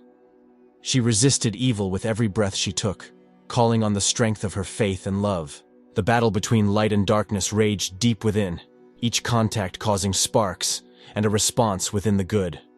Spiritual voices fought with each other. The bright voice was still persistent, trying not to succumb to the call of evil. Julian and Caroline had no right to interfere in this confrontation. The young man could not understand how it was that a creature capable of taking the form of the sky and, by destroying demons, saving the whole world from destruction, now could not cope with its own thoughts. Has Alice really been deceiving everyone all this time? The Holy Virgin slowly sank into sadness. As a guardian, She always understood that the world was hopeless, and that no matter what she did, it would only delay the destruction. Alice had already accepted that while traveling around the world in millions of guises, she was only deceiving herself. The girl said that the connection between the human world and the kingdom of God is broken, so there is no point in wasting your strength and energy on it. Despite the fact that Alice had essentially given up, Julian asked her to take the first step towards honesty and openness, because they had already got down to business. The main character again repeated that he was her destiny, sent by heaven to destroy the obsession called despair and living in her heart. And the heavens that sent the young man wanted him to lead the girl to become a celestial. The top of the holy mountain was shrouded in fog, pierced by lightning. This was a sign from above that now this place is the line connecting the world of people and the world of gods. A fiery ray descended from the sky. Under its dazzling light, the shadows of the past disappeared, dissipating like dust in the air. The fire of change destroyed the old world, bringing a new beginning. Looking at this beautiful magical spectacle, the main character did not hide his admiration. This girl is worthy of the title of his strongest opponent. She is practically a god, and her blow is amazing. The young man understood that it would not be easy to cope with such a strong opponent. The Holy Virgin again warned that it would be much better for Julian to simply leave. But it seems that her wish will not come true. The main character recalled that he had invested too much effort for this moment, and now that he was finally at his goal, he would never leave. Today the most important thing must happen. Julian firmly indicated that there is no turning back. Thinking for a moment, Alice said that she had always imagined that divinity was led by a holy white-winged angel who ennobles the spiritual nature with his fire. Lightning grew over the snow-capped peak. Their bright discharges penetrated through the thick clouds, illuminating the world around. The fiery ray became brighter. The heavenly forces merged with earthly reality. Alice admitted that if the young man had not appeared in front of her, and the world had not responded, she would have taken what was happening for a joke. While Alice and Julian were talking, their spirits were fighting. Every thought, every feeling in their spiritual space will have a decisive influence on the outcome of the battle. Fire and ice fought, creating explosions and tremors in the air. This duel reflected the eternal struggle in nature and in the human soul, the struggle between good and evil. Julian asked Alice to stop resisting for the sake of all that is holy, for her own sake. At the same time, two guys were heading to the holy mountain. They were dressed simply, coming from common people. The young people heard the noise and stopped. Their attention was drawn to what was happening above. Whatever Julian said, the Holy Virgin remained adamant, warning that she would not change her will. The girl, continuing to draw some spheres with symbols, asked why Julian was so obsessed with her. Without waiting for an answer, Alice warned that since neither of them could convince the other, they would continue to fight. The Holy Virgin was confident that she would win, and thereby force the young man to abandon his idea once and for all. The tension was growing every minute. Now Alice decided to use another way to confront her opponent. The main character only smiled condescendingly in response. The girl turned out to be surprisingly stubborn. Such familiarity only angered Alice. She threatened that now he would fully experience her enlightenment for himself. The girl's soul condensed, transforming into a divine weapon. The guy asked if this was really her way of fighting. Julian was not at a loss, but on the contrary, he pushed Connor's spirit to continue the battle. Alice's intensity and determination aroused even greater admiration for the protagonist. This is exactly what a supreme being should be. After such changes in battle tactics, Julian promised that this time he would help his rival overcome the disaster. Alel was consumed by fire and chaos. Plumes of smoke rose into the sky, eclipsing the sunlight and shrouding the city in a gloomy haze. The soldiers did not dare to come closer. The rebellious Alel instilled in them fear of Julian, whom they dubbed the leader of the monsters. The main character finally saw what happened. He couldn't understand why there were so many middle-aged people here in his absence. Thousands of arrows flew towards the city. This did not frighten Julian. It didn't matter to him what the enemy's temperament or image was, the truth was still the same. What surprised Alice most of all was that in such a situation, the young man maintained his composure, although this was typical of him. It was unpleasant for Julian to know that he was underestimated, hoping to break his will. The fact that his rival is using hundreds of heavenly troops will not change his intentions. In response to such statements from Alice, Julian assured that it was he who would drive her into a corner. Even more powerful lightning erupted above the castle. Their bright flashes pierced the sky, illuminating everything around with a gloomy and ominous glow. The frightened soldiers of the church army did not understand what was happening. The peals of thunder and lightning sounded so loud and powerful, as if it were the wrath of the gods themselves. Alice continued to draw her incomprehensible spheres with symbols, fanatically focusing on only one goal: to destroy the enemy. Spheres with mysterious symbols froze in the sky low above the earth. In this spectacle, time seemed to freeze into eternity, putting all who witnessed it to the test of their true faith. Julian's confidence openly irritated Alice. The girl demanded to stop looking at her with such honest eyes. In addition, she was angry that the young man allowed himself to involve innocent people in this whole story. The main character responded with an old saying, "Heaven is not kind to people because this is all a performance." After all that was said, Alice doubted even more the righteousness of her rival's intentions. If he believes that the world is doomed and people will die anyway, then why such a violent reaction? Julian, thinking about her words, asked why she hesitated and still did not dare to take a risk. Alice really hesitated. She was afraid to step into the unknown. The main character stood surrounded by golden light inside an energy protective ball. The situation turned out to be much more complicated than he expected and required a more thoughtful approach. The soldiers standing below watched this dialogue. They already understood who Lord Julian really was. However, people demanded that the Celestial Lord should not dare speak to the Holy Virgin without due respect. Being under strong moral pressure, the young man could not restrain his emotions and threw a powerful energy stream at the soldiers. The people were unable to resist and were thrown aside like ragdolls. Out of surprise, the Holy Virgin stopped drawing her symbols and looked at the dying soldiers, demanding an explanation from Julian. But the young man ordered them to simply watch in silence. The girl refused to just watch and do nothing. She could hear the people down there continuing to praise Her Royal Majesty, the Holy Maiden. Alice warned that the knights of the Eastern expedition were already rushing to her aid. The commanders reported to the Holy Virgin about the results of their campaign. The soldiers suffered heavy losses in the fight against the demons, and those warriors who managed to survive are now heading to the location of their deity. The Supreme Cleric asked Her Royal Majesty to wait a little while they set the boundary of the battlefield of high society for her. The order of the Holy Virgin came as a surprise to everyone. She demanded to immediately retreat and leave the Alel district. General Edmund did not believe what he heard, trying to contradict it. The saint repeated that this is not a fight in which they can interfere, so they should leave. But the soldiers did not retreat, continuing to attack and burn everything in their path. Only the Celestial Lord remained unharmed, which caused everyone the greatest surprise. The Virgin was angry and demanded to stop the attack and leave immediately. Edmund believed that he had no right to retreat while Her Royal Majesty was still fighting. The general was not himself. He shouted that it was a great honor for them to fight hand in hand with Her Majesty, and despite the fact that the celestial being is very strong, he is still just a man. No matter the losses, the commander maintained that they would still continue to fight in the name of their saint. Saint Alice looked at what was happening with a confused look. For the first time, people refused to listen to her. The main character, who had been silent until this moment, now decided to appeal to the conscience of his rival. Because even in the face of such a powerful enemy as him, these people did not run away, but preferred to fight for their faith. The Virgin was silent, and Julian continued to put pressure on her, offering to do a favor for the sake of these people. If they cooperate together, they will get through it quickly, although it will hurt at first. Lightning rumbled over the castle of the Holy Virgin, cutting the vault of heaven with sharp blades. Sparks burst out from under the clouds, illuminating everything around. Alice admitted that her opponent was quite cunning, and now she had to make the right decision. The Virgin closed her eyes and again plunged into herself. Having withdrawn from everything worldly, she no longer heard anyone.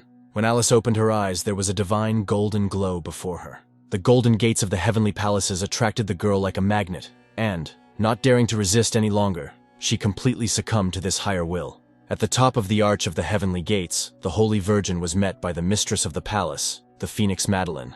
A pure, bright soul, folding its hands in prayer, was worthy of remaining captured on the canvas of some great artist. Meline admired this beautiful sight. Before her was a clear soul surrounded by 7 colored clouds, a perfect ascension. Julian completed his task. Alice saw her ascension completely differently.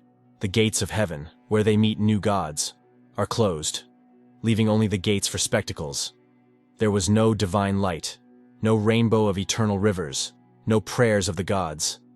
Nevertheless, this picture had an impressive effect on the new arrival. The hostess welcomed the newly minted celestial into her heavenly courtyard. Alice immediately realized who was talking to her. Madeline, the phoenix bird. Madeline was surprised that the new arrival knew her name. Alice explained that Julian sometimes mentioned the mistress of the heavenly chambers. In one such reference, the young man admitted that when he thought about Madeline, his fist itched. There was another memory. Julian found a red hen, saying that it looked like Madeline. He then offered to raise the bird and then eat it, or another memory. The guy then caught another bird which he saw as a hairless giraffe version of Madeline. The newly arrived celestial admitted that she imagined Madeline in the form of a large raven. Alice laughed and said that as soon as she saw Madeline, she realized how stupid the guy was joking. A few minutes later, Julian and Caroline arrived at the heavenly palace. The young man in Schweik asked if they missed him. Unexpectedly for him, Alice admitted that she really missed him. The young man did not have time to answer anything, when at the same second Madeline attacked him with her fists. Caroline looked at the altercation with a smile, warning Alice that everything was normal and she just needed to get used to it. Having vented her anger at stupid jokes, Madeline stood aside, still offended. While putting himself in order, Julian reproached the Phoenix girl that she could behave more restrained so that the newcomer would have a pleasant first impression. In response, Madeline reproached that the guy was the first to tarnish her reputation. The main character invited Alice to get acquainted with the heavenly palace, saying that the Phoenix is just a talisman. Madeline mentioned that she is the one in charge of this palace in the absence of the guy. In the end, having stopped being angry, the Phoenix told the young man that now his soul was exhausted and his body was running out, so she was going to heal him and put him in order. The main character was touched by such concern, but refused help, explaining that in this case, Madeline was powerless, and he would heal himself during the process of rest. Moreover, since they are now in the revival stage, the Phoenix should not waste its precious resources on such trifles. Madeline did not listen to Julian. She simply dragged him into the depths of the palace, asking Caroline to accompany Alice. The Holy Virgin blamed herself for the fact that the young man was injured. She felt uneasy about it. Caroline hastened to reassure the fair maiden, because Julian was most happy about her successful ascension. The main character's assistant said that there is still a lot of work ahead, so you shouldn't waste time on empty thoughts. Caroline explained that the place they are now in is only the outer part of heaven, and there is a lot of interesting things inside. Suddenly the heavenly palaces were swallowed up by darkness. The inhabitants of this place had no idea that they were faced with some unknown force. Julian was the first to react to what happened. The young man rushed to find out what could have happened there. Madeline sat at the top of the arch in her usual guise as a phoenix bird. She reported that there was an urgent problem in heaven that needed to be resolved as soon as possible. All three assumed that someone else had invaded heaven, and now they were all in danger. Phoenix did not answer this question, but mentioned that heavenly power is not enough to maintain eternal light. But the next moment Madeline again took on the image of a girl and laughed. As it turned out, heaven is often like this because of the abundance of energy, and the girl simply forgot to warn about it. Now that the energy had ended, the skies began to gradually clear again. Julian was overwhelmed with emotions of indignation. He was angry that the Phoenix did not warn everyone in advance. Madeline justified herself by saying that the skies can glow on their own, and it takes a lot of effort to maintain the flow of energy, so you shouldn't pay attention to such little things. The heavenly palaces have now finally cleared up, taking on their usual appearance, and yet, Madeline continued to insist that this problem must be resolved as soon as possible. The girl explained that in fact everything is simple. You need to restore the circulation of energy. In the main world, several relics have been preserved that can accumulate spiritual energy, so if you disassemble the building materials inside and return them back, you can repair everything.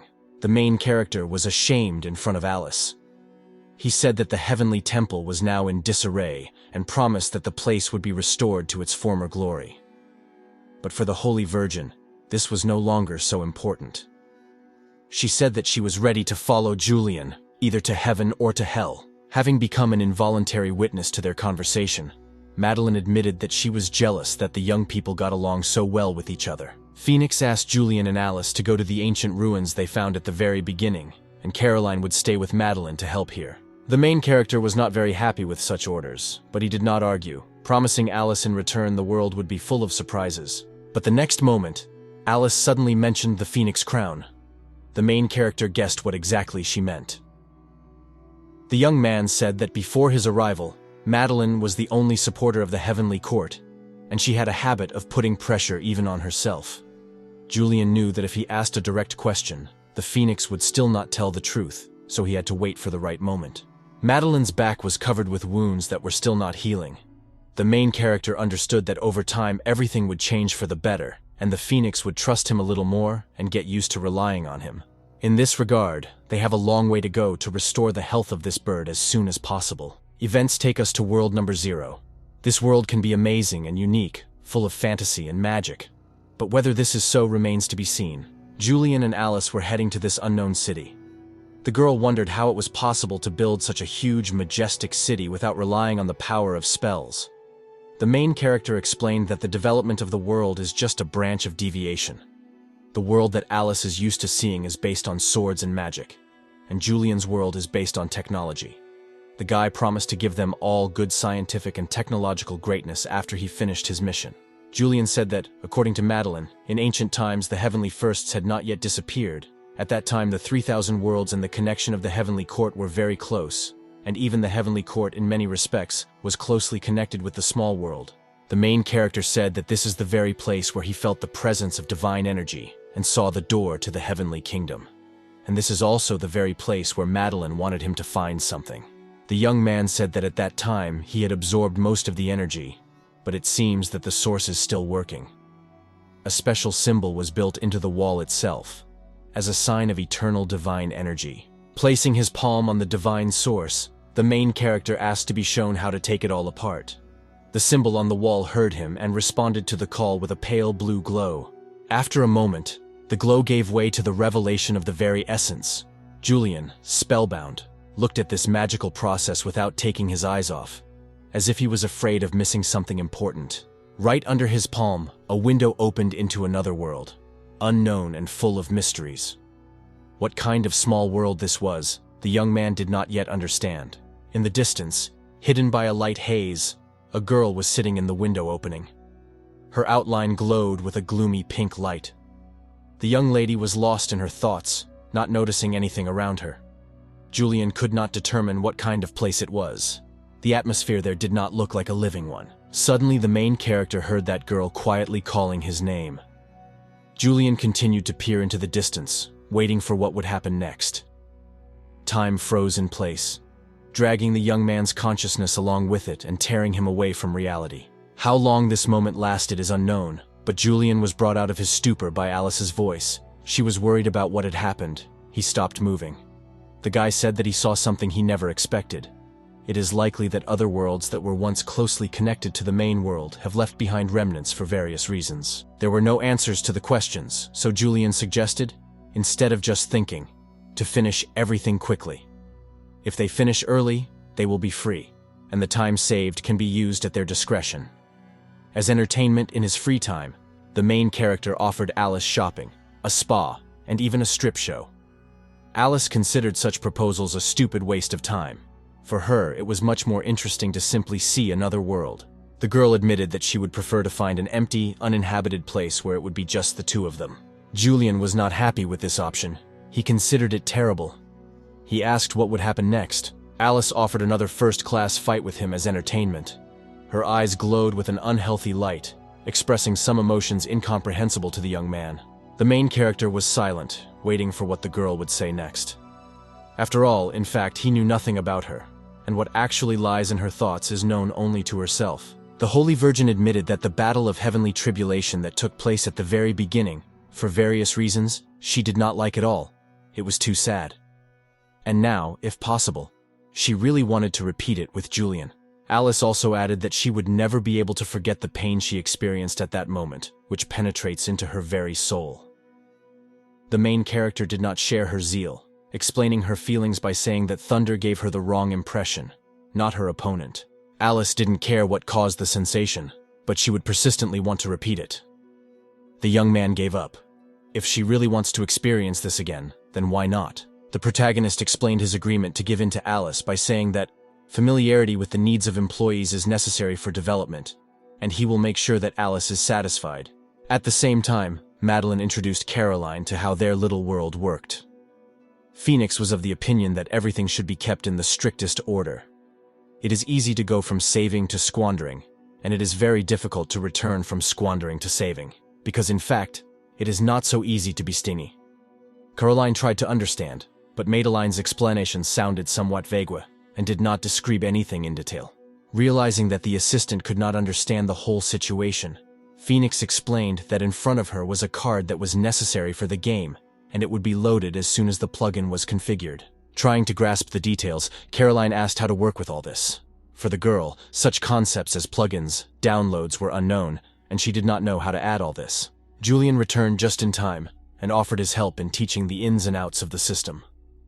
The young man was carrying a huge bag of goods with him, and under his other arm was the exhausted Alice. Seeing that the girls were busy with themselves and did not react to his appearance, the main character decided that he had appeared at the wrong time. Meline confirmed the young man's assumptions. He really came at the wrong time. At that moment, the Phoenix was conveying to her assistant the important lessons of the Godborn. However, the mistress of the palace noticed that the Holy Virgin was unconscious. The girl asked what happened and why Alice was in such a helpless state. Having handed over the Holy Virgin into the hands of Caroline, the young man explained that everything was fine with her. He had simply exhausted her energy, and in this case she simply needed rest. Once again suspecting something was wrong, the Phoenix demanded to know what Julian did to the sweet innocent girl. She was just a newbie. In response, the protagonist asked the Phoenix to discard the strange fantasies in her head, because in fact, he did this to strengthen Alice's sense of belonging to heaven. Alice, who woke up at that moment, said not to blame Julian, because everything was done with her consent. The Holy Virgin admitted that Julian's hand, worthy of the current Lord of God's kingdom, almost instantly destroyed her defense. But next time, everything will be different. Caroline and Meline looked reproachfully at the young man. Alice again hung weakly in the arms of the girl holding her. Without holding back her emotions, Phoenix attacked Julian, demanding to know what they were doing there and why Alice was still unconscious. Without taking his eyes off the card on the table, the main character explained that he was simply trying to satisfy all the desires of his subordinates. Noticing where the young man was looking, Meline revealed that in front of him was the Map of Immortal Opinion, an artifact that she had recently completed. This item is needed for planning the future construction of a heavenly court. Phoenix explained that in order to make their work easier, she changed the interface and description. For example, they can check the current status of a platform by selecting it directly on the map and upgrade it to a higher level. Changes in reality can be viewed using this item. Meline said that unrestored areas are highlighted in gray, and there is no description of their properties. The heavenly courthouses must be maintained by the Celestials to maintain their spiritual strength. The system was called Raccoon Spirit Terrace, and it still needs time to restore energy. Next, Meline was going to present the most important part for everyone. The girl fell silent, as if this was a special solemn moment. In front of her was the image of Riverside Tower, the abode of the 9 golden spiritual treasures of the heavenly realm, which has incredible power. The tower played the role of a kind of mirror to Riverside. This is a completely different world. Phoenix said that originally this was a place where the gods of the heavenly kingdom cultivated and honed their skills, and other immortals meditated and discussed the ways of the world. There are many levels in the tower, but only gold immortals could rise above the 7th level, and the 9th level was only for the highest immortal. Julian immediately expressed a desire to go inside and practice. Meline explained that the tower would help find a solution to the problem of the immortal soul and mortal body, despite the fact that the tower had already lost its former glory. The girl added that Riverside, the home of 9 golden spiritual treasures, is actually special because it opens levels depending on the amount of energy, and the first level will open only after connecting to another small world. Seeing Julian's delight, Phoenix said that before his return, she surveyed the minor worlds using the universal search mirror and found those in need of ascension suitable for the revival of these 4 floors. The main character was delighted because all of the above implied that they would not only be able to continue their spiritual growth, but also have small worlds at their disposal. This prospect of expanding and deepening knowledge, as well as power over his own world, filled his heart with a sense of greatness. At the same time, the map showed that the red flame casting table was unlocked and activated. However, the Phoenix did not recommend rushing, because first it was necessary to find the chosen one from the Palace of Beasts. Julian was interested in why the Animal Palace was needed at this stage. The young man believed that now it would be much more urgent to set up a red table for casting flames. Madeline explained that they now have a shortage of immortal talents. The World Search Mirror found exactly this. And the Beast Pavilion has a particularly high level. And first they need to recruit people. The reason was also that the small world suitable for the immortal talent of the Beast Pavilion has a higher probability, and pulling out the casting table is too difficult. In addition, there is another equally complex but stellar level below the polluted clouds. The main character was very angry. He was not happy with this state of affairs. Phoenix, on the contrary, believed that there was no reason for frustration, because if they had fallen into the blue light of a useless lunar temple, then things would have been much worse. Phoenix looked at Julian's dissatisfaction with an arrogant look. She felt like a mistress, and now it was she who made fateful decisions. The main character had no choice but to choose suitable cards. From the total number, he was attracted by one, in his opinion, the most successful. The card showed a girl in modern clothes. Madeline praised the young man for his good choice. Phoenix approached the magic mirror, intending to open the tunnel and send Julian and Caroline on a mission. But plans changed a little. Something strange was happening. Madeline determined that the passage had hit something and became unstable. Due to this, the girl decided to accompany her companions.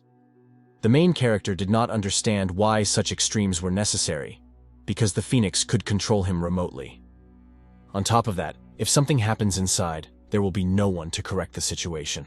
The mistress of the palace insisted on her own, assuring that no unforeseen accidents would happen. What Julian saw in the mirror caused him to cry out indignantly. The young man did not know what would be the right thing to do in this situation. The main character hugged Madeline to himself, trying to protect her from an unexpected circumstance. Julian was not used to retreating, and now he was ready to face danger head-on. Inside the mirror there was a bright white glow, intensifying with every moment. The whirlwind acquired new shades of saturation with every moment and looked ominous. Beyond its surface stretched another reality, where time and space merged into one. Caroline looked at what was happening in confusion. Alice was still unconscious. The bright light from the mirror intensified every minute, and now it acquired a clearly defined golden stream of divine energy. Rays of light pierced the air, filling it with blessed power, each of them filled with a play of secret reflections, like a key to a locked magical world. At the same time, a powerful vortex formed inside the portal, ready to irrevocably absorb everything. Its rotating spirals radiated energy, as if calling to itself those who would dare to take a daring step into unknown areas. Julian assumed it was a time warp. Phoenix explained that the search mirror as a whole was still unstable, and random space-time turbulence or passage through it could disrupt the channel's stability. At the same time, the bird girl assured that as long as she was nearby as a guide, the destination would not change. At that moment, something incredible and inexplicable was happening in the mirror. Finally, having landed at her destination, Madeline took on the form of a phoenix and was now lying peacefully on the chest of the main character, under whose back the tail of the animal he was holding was peeking out. The young man assured that in the future, when modernizing the search mirror, priority will be given to the direction of stability. Julian stood up, holding the bird's paw. He admitted that in the future he would not like to drag her into such situations, because it is especially difficult for her to withstand. Phoenix didn't argue, but only asked if the young man didn't feel that there was something underneath him. The main character abruptly moved to the side and saw an animal lying unconscious that resembled a fox. The beast did not move. Julian lifted the fox up, determining whether she was alive. The animal was barely breathing. Phoenix warned that foxes are very evil, and if he dies now, he will turn into a ghost and will haunt them forever. The main character shook the fox, trying to bring it to its senses. The young man admitted that if it were the spirit of a 1,000-year-old fox, capable of turning into a beautiful woman, then he would be interested in her. But in front of him, there is only a baby who is afraid of the devil. Having come to his senses, the little fox immediately grabbed the guy's hand and bit him. Julian never expected such agility from the little beast. Having dealt properly with his offender, the little fox disappeared into the thick grass. Absent-mindedly looking at the beast, the main character suggested returning to the point. He asked Madeline if she was sure that they had arrived at their destination and what kind of world it was.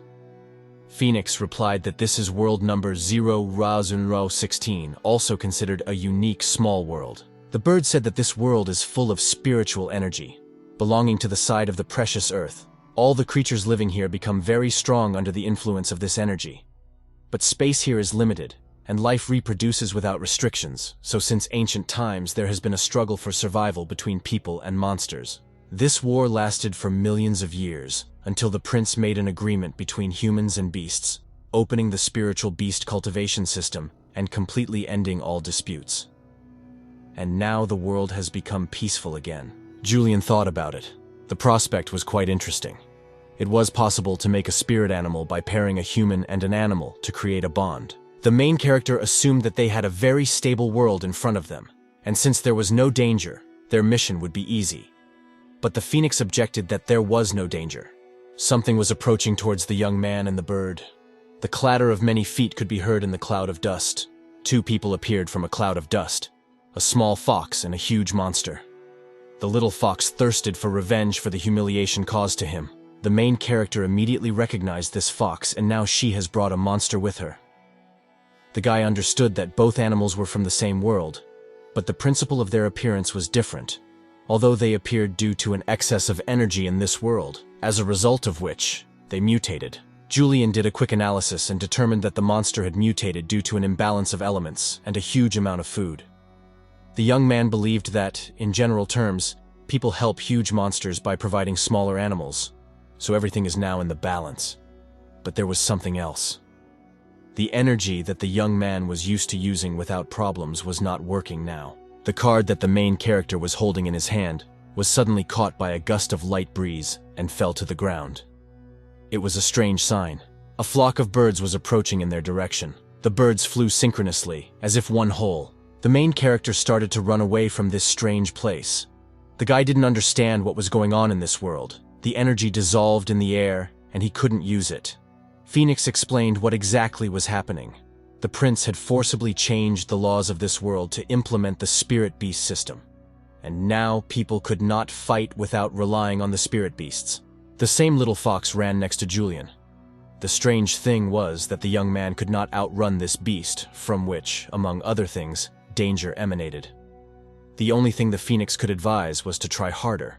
It was also unexpected that when the fox cub turned into the bushes, the huge monster continued to chase Julian, and not the fox cub. Without a doubt, the monster was in much better shape than the guy running away from him. At the same moment, the phoenix noticed that the ground beneath them began to tremble. Suddenly, right above them, as if from the very sky, a voice sounded, demanding to get out of the way. The main character turned towards this voice and saw the same girl that he had observed through the ancient portal. The stranger looked slightly stunned, but apparently did not pose a threat. Julian braked sharply, examining the girl. This was her, their original target. The young man asked what exactly she said. The main character took out the card again and compared it. The appearance was completely identical. The girl sank to the ground, looking around in confusion. She was a little embarrassed that the ground cracked under her. The girl really was the same as on the map, but her size caused great amazement. The girl finally noticed that she was not alone and greeted the guests. It was strange for her to see other people not like her. From her height, the stranger looked at the young man with interest. After making sure that he was safe, the girl warned him not to do anything as dangerous in the future. The main character confirmed that he was in perfect order and arrived here to accompany the girl to Ascension. At the same time, he already doubted whether the heavenly court could accommodate such a big girl. A stranger caught a monster chasing a young man and threatened that if he did not behave well, his girlfriend would hit him much harder. Judging by the fact that the giantess did not react to Julian's words, she simply did not hear him. For the first time ever, the young man felt ridiculous, as if he was talking to himself. In the distance beyond the forest, a bright glow rose into the sky, emanating from something unknown. People's voices were heard. Other giants were playing at the edge of the forest. The main character understood that the combination of spirit beasts and the cultivation system of this world was much more amazing than he had previously imagined, which meant that the battle ahead was truly powerful, although this giant girl was a special case. It was felt that not only the spiritual beasts, but also the surrounding aura were delighted at her appearance. And the girl herself was glad that no one was hurt, otherwise the company would have started looking for trouble again. Admiring such an incredible creation of nature, Julian believed that this girl was worthy of his favorite, and with such talent, she was truly capable of following him to the next degree of enlightenment. The main character turned to the girl again, explaining that he was the Supreme Lord of Heaven and had come here to see how kind and gifted she was. In this regard, he personally appeared in this world to lead her to immortality, and if she passes his test, she will be able to ascend to heaven. The girl's exclamation shook the air. She didn't understand what was happening and why the guy hadn't left yet. The protagonist's pride was hurt, because according to common sense, his first appearance as an immortal should be spectacular, and if not spectacular, then at least elegant. Julian felt uneasy that everything had not gone well from the very beginning. At first, he was pursued along the entire road, and as a result, he was saved by the one who was the target for himself. Phoenix, instead of encouraging the young man, told him not to make her feel ashamed of him. Continuing the conversation with the giant girl, the main character promised that she would be taken to work in a good place, where she would be fed, housed, and everything else. She would never die. But in response, the girl said that she didn't want to go that far at all. Julian added that if the girl joins now, she will be able to fulfill her desires for free and get rid of obsessions. After thinking for a moment, the giantess said that her desire was to have plum pie for dinner. But for her, this was not a problem. She could cook it herself. The protagonist continued that after Ascension, she would be able to comprehend the great Tao, which should be the cherished desire of all practitioners. Now the girl didn't understand anything at all. The next thing she said completely upset the young man. The girl came to the conclusion that Julian was lost, which is why he was talking to her. Moving away from this place, the giantess offered to give the main character a ride to the city. Julian, not knowing what else to do, temporarily agreed. For him, the main thing was not to suspend contact. The cunning little fox watched what was happening, hiding behind a tree. He turned out to be an involuntary witness to this strange performance. His intelligent eyes reflected the mysterious events with rays of light. At the same time, people gathered at the Spiritual Beastmasters Guild.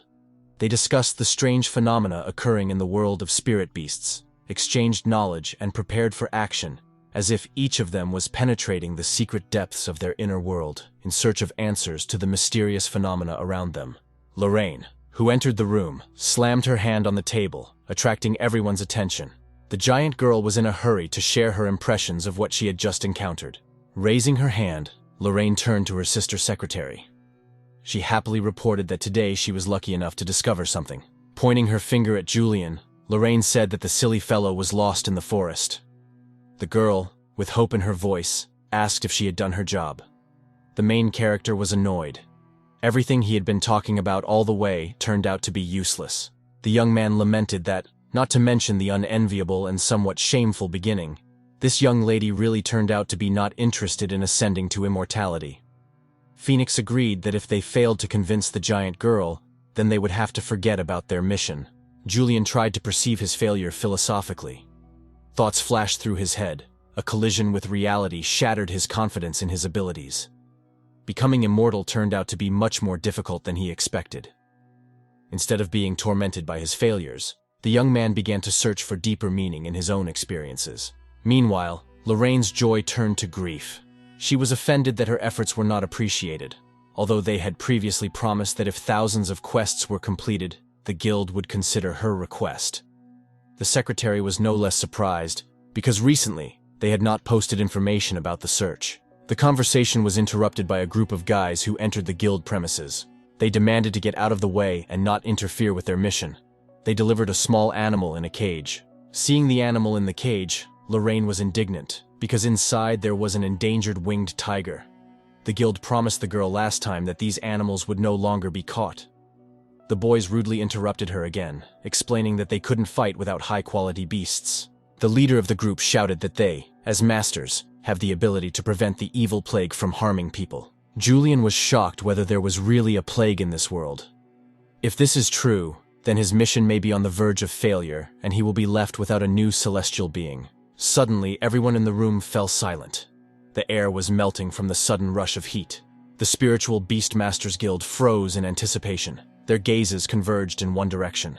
Tension hung in the air, like an invisible charge of energy ready to explode at any moment. The heat in the room intensified every minute, as if an invisible fiery whirlwind was growing around. The temperature rose to extreme levels, and the air seemed so hot that it could be felt on the skin. The clothes on the Spirit Beastmasters burst into flames, framing their figures with flickering flames. The outside of the guild premises was not damaged, continuing to stand as if nothing had happened. The calm outside seemed to contrast with the whirlwind of fire inside the building. Here, under the bright sun, everything seemed impenetrably calm and serene. Even the phoenix, with her fiery origin, could not withstand such a high temperature, which was her fault. Her feathers melted, flaring up and falling down, leaving a shimmering trail in the air. Meline wandered sadly through the city, leaving falling burning feathers behind her. Her steps were slow and tired, as if an invisible burden in her soul was pulling her deeper into her thoughts, because she had just nearly burned the city. Julian followed behind, wondering if she was okay. Phoenix smiled sadly. Her fiery eyes expressed melancholy, but at the same moment she assured that she had everything under control. At this point, her obvious fatigue belied her words, but she continued to bear her plight. After a pause, the main character asked what evil plague the people in the Craftsmen's Guild were talking about. Madeline's eyes were sad. They reflected a mysterious sadness, as if the depths of the girl's soul bore the full weight of unspeakable suffering. She said that the plague is the real culprit in the destruction of the heavenly palace and the destruction of all worlds. Her voice sounded like a whisper of a past full of secrets and losses.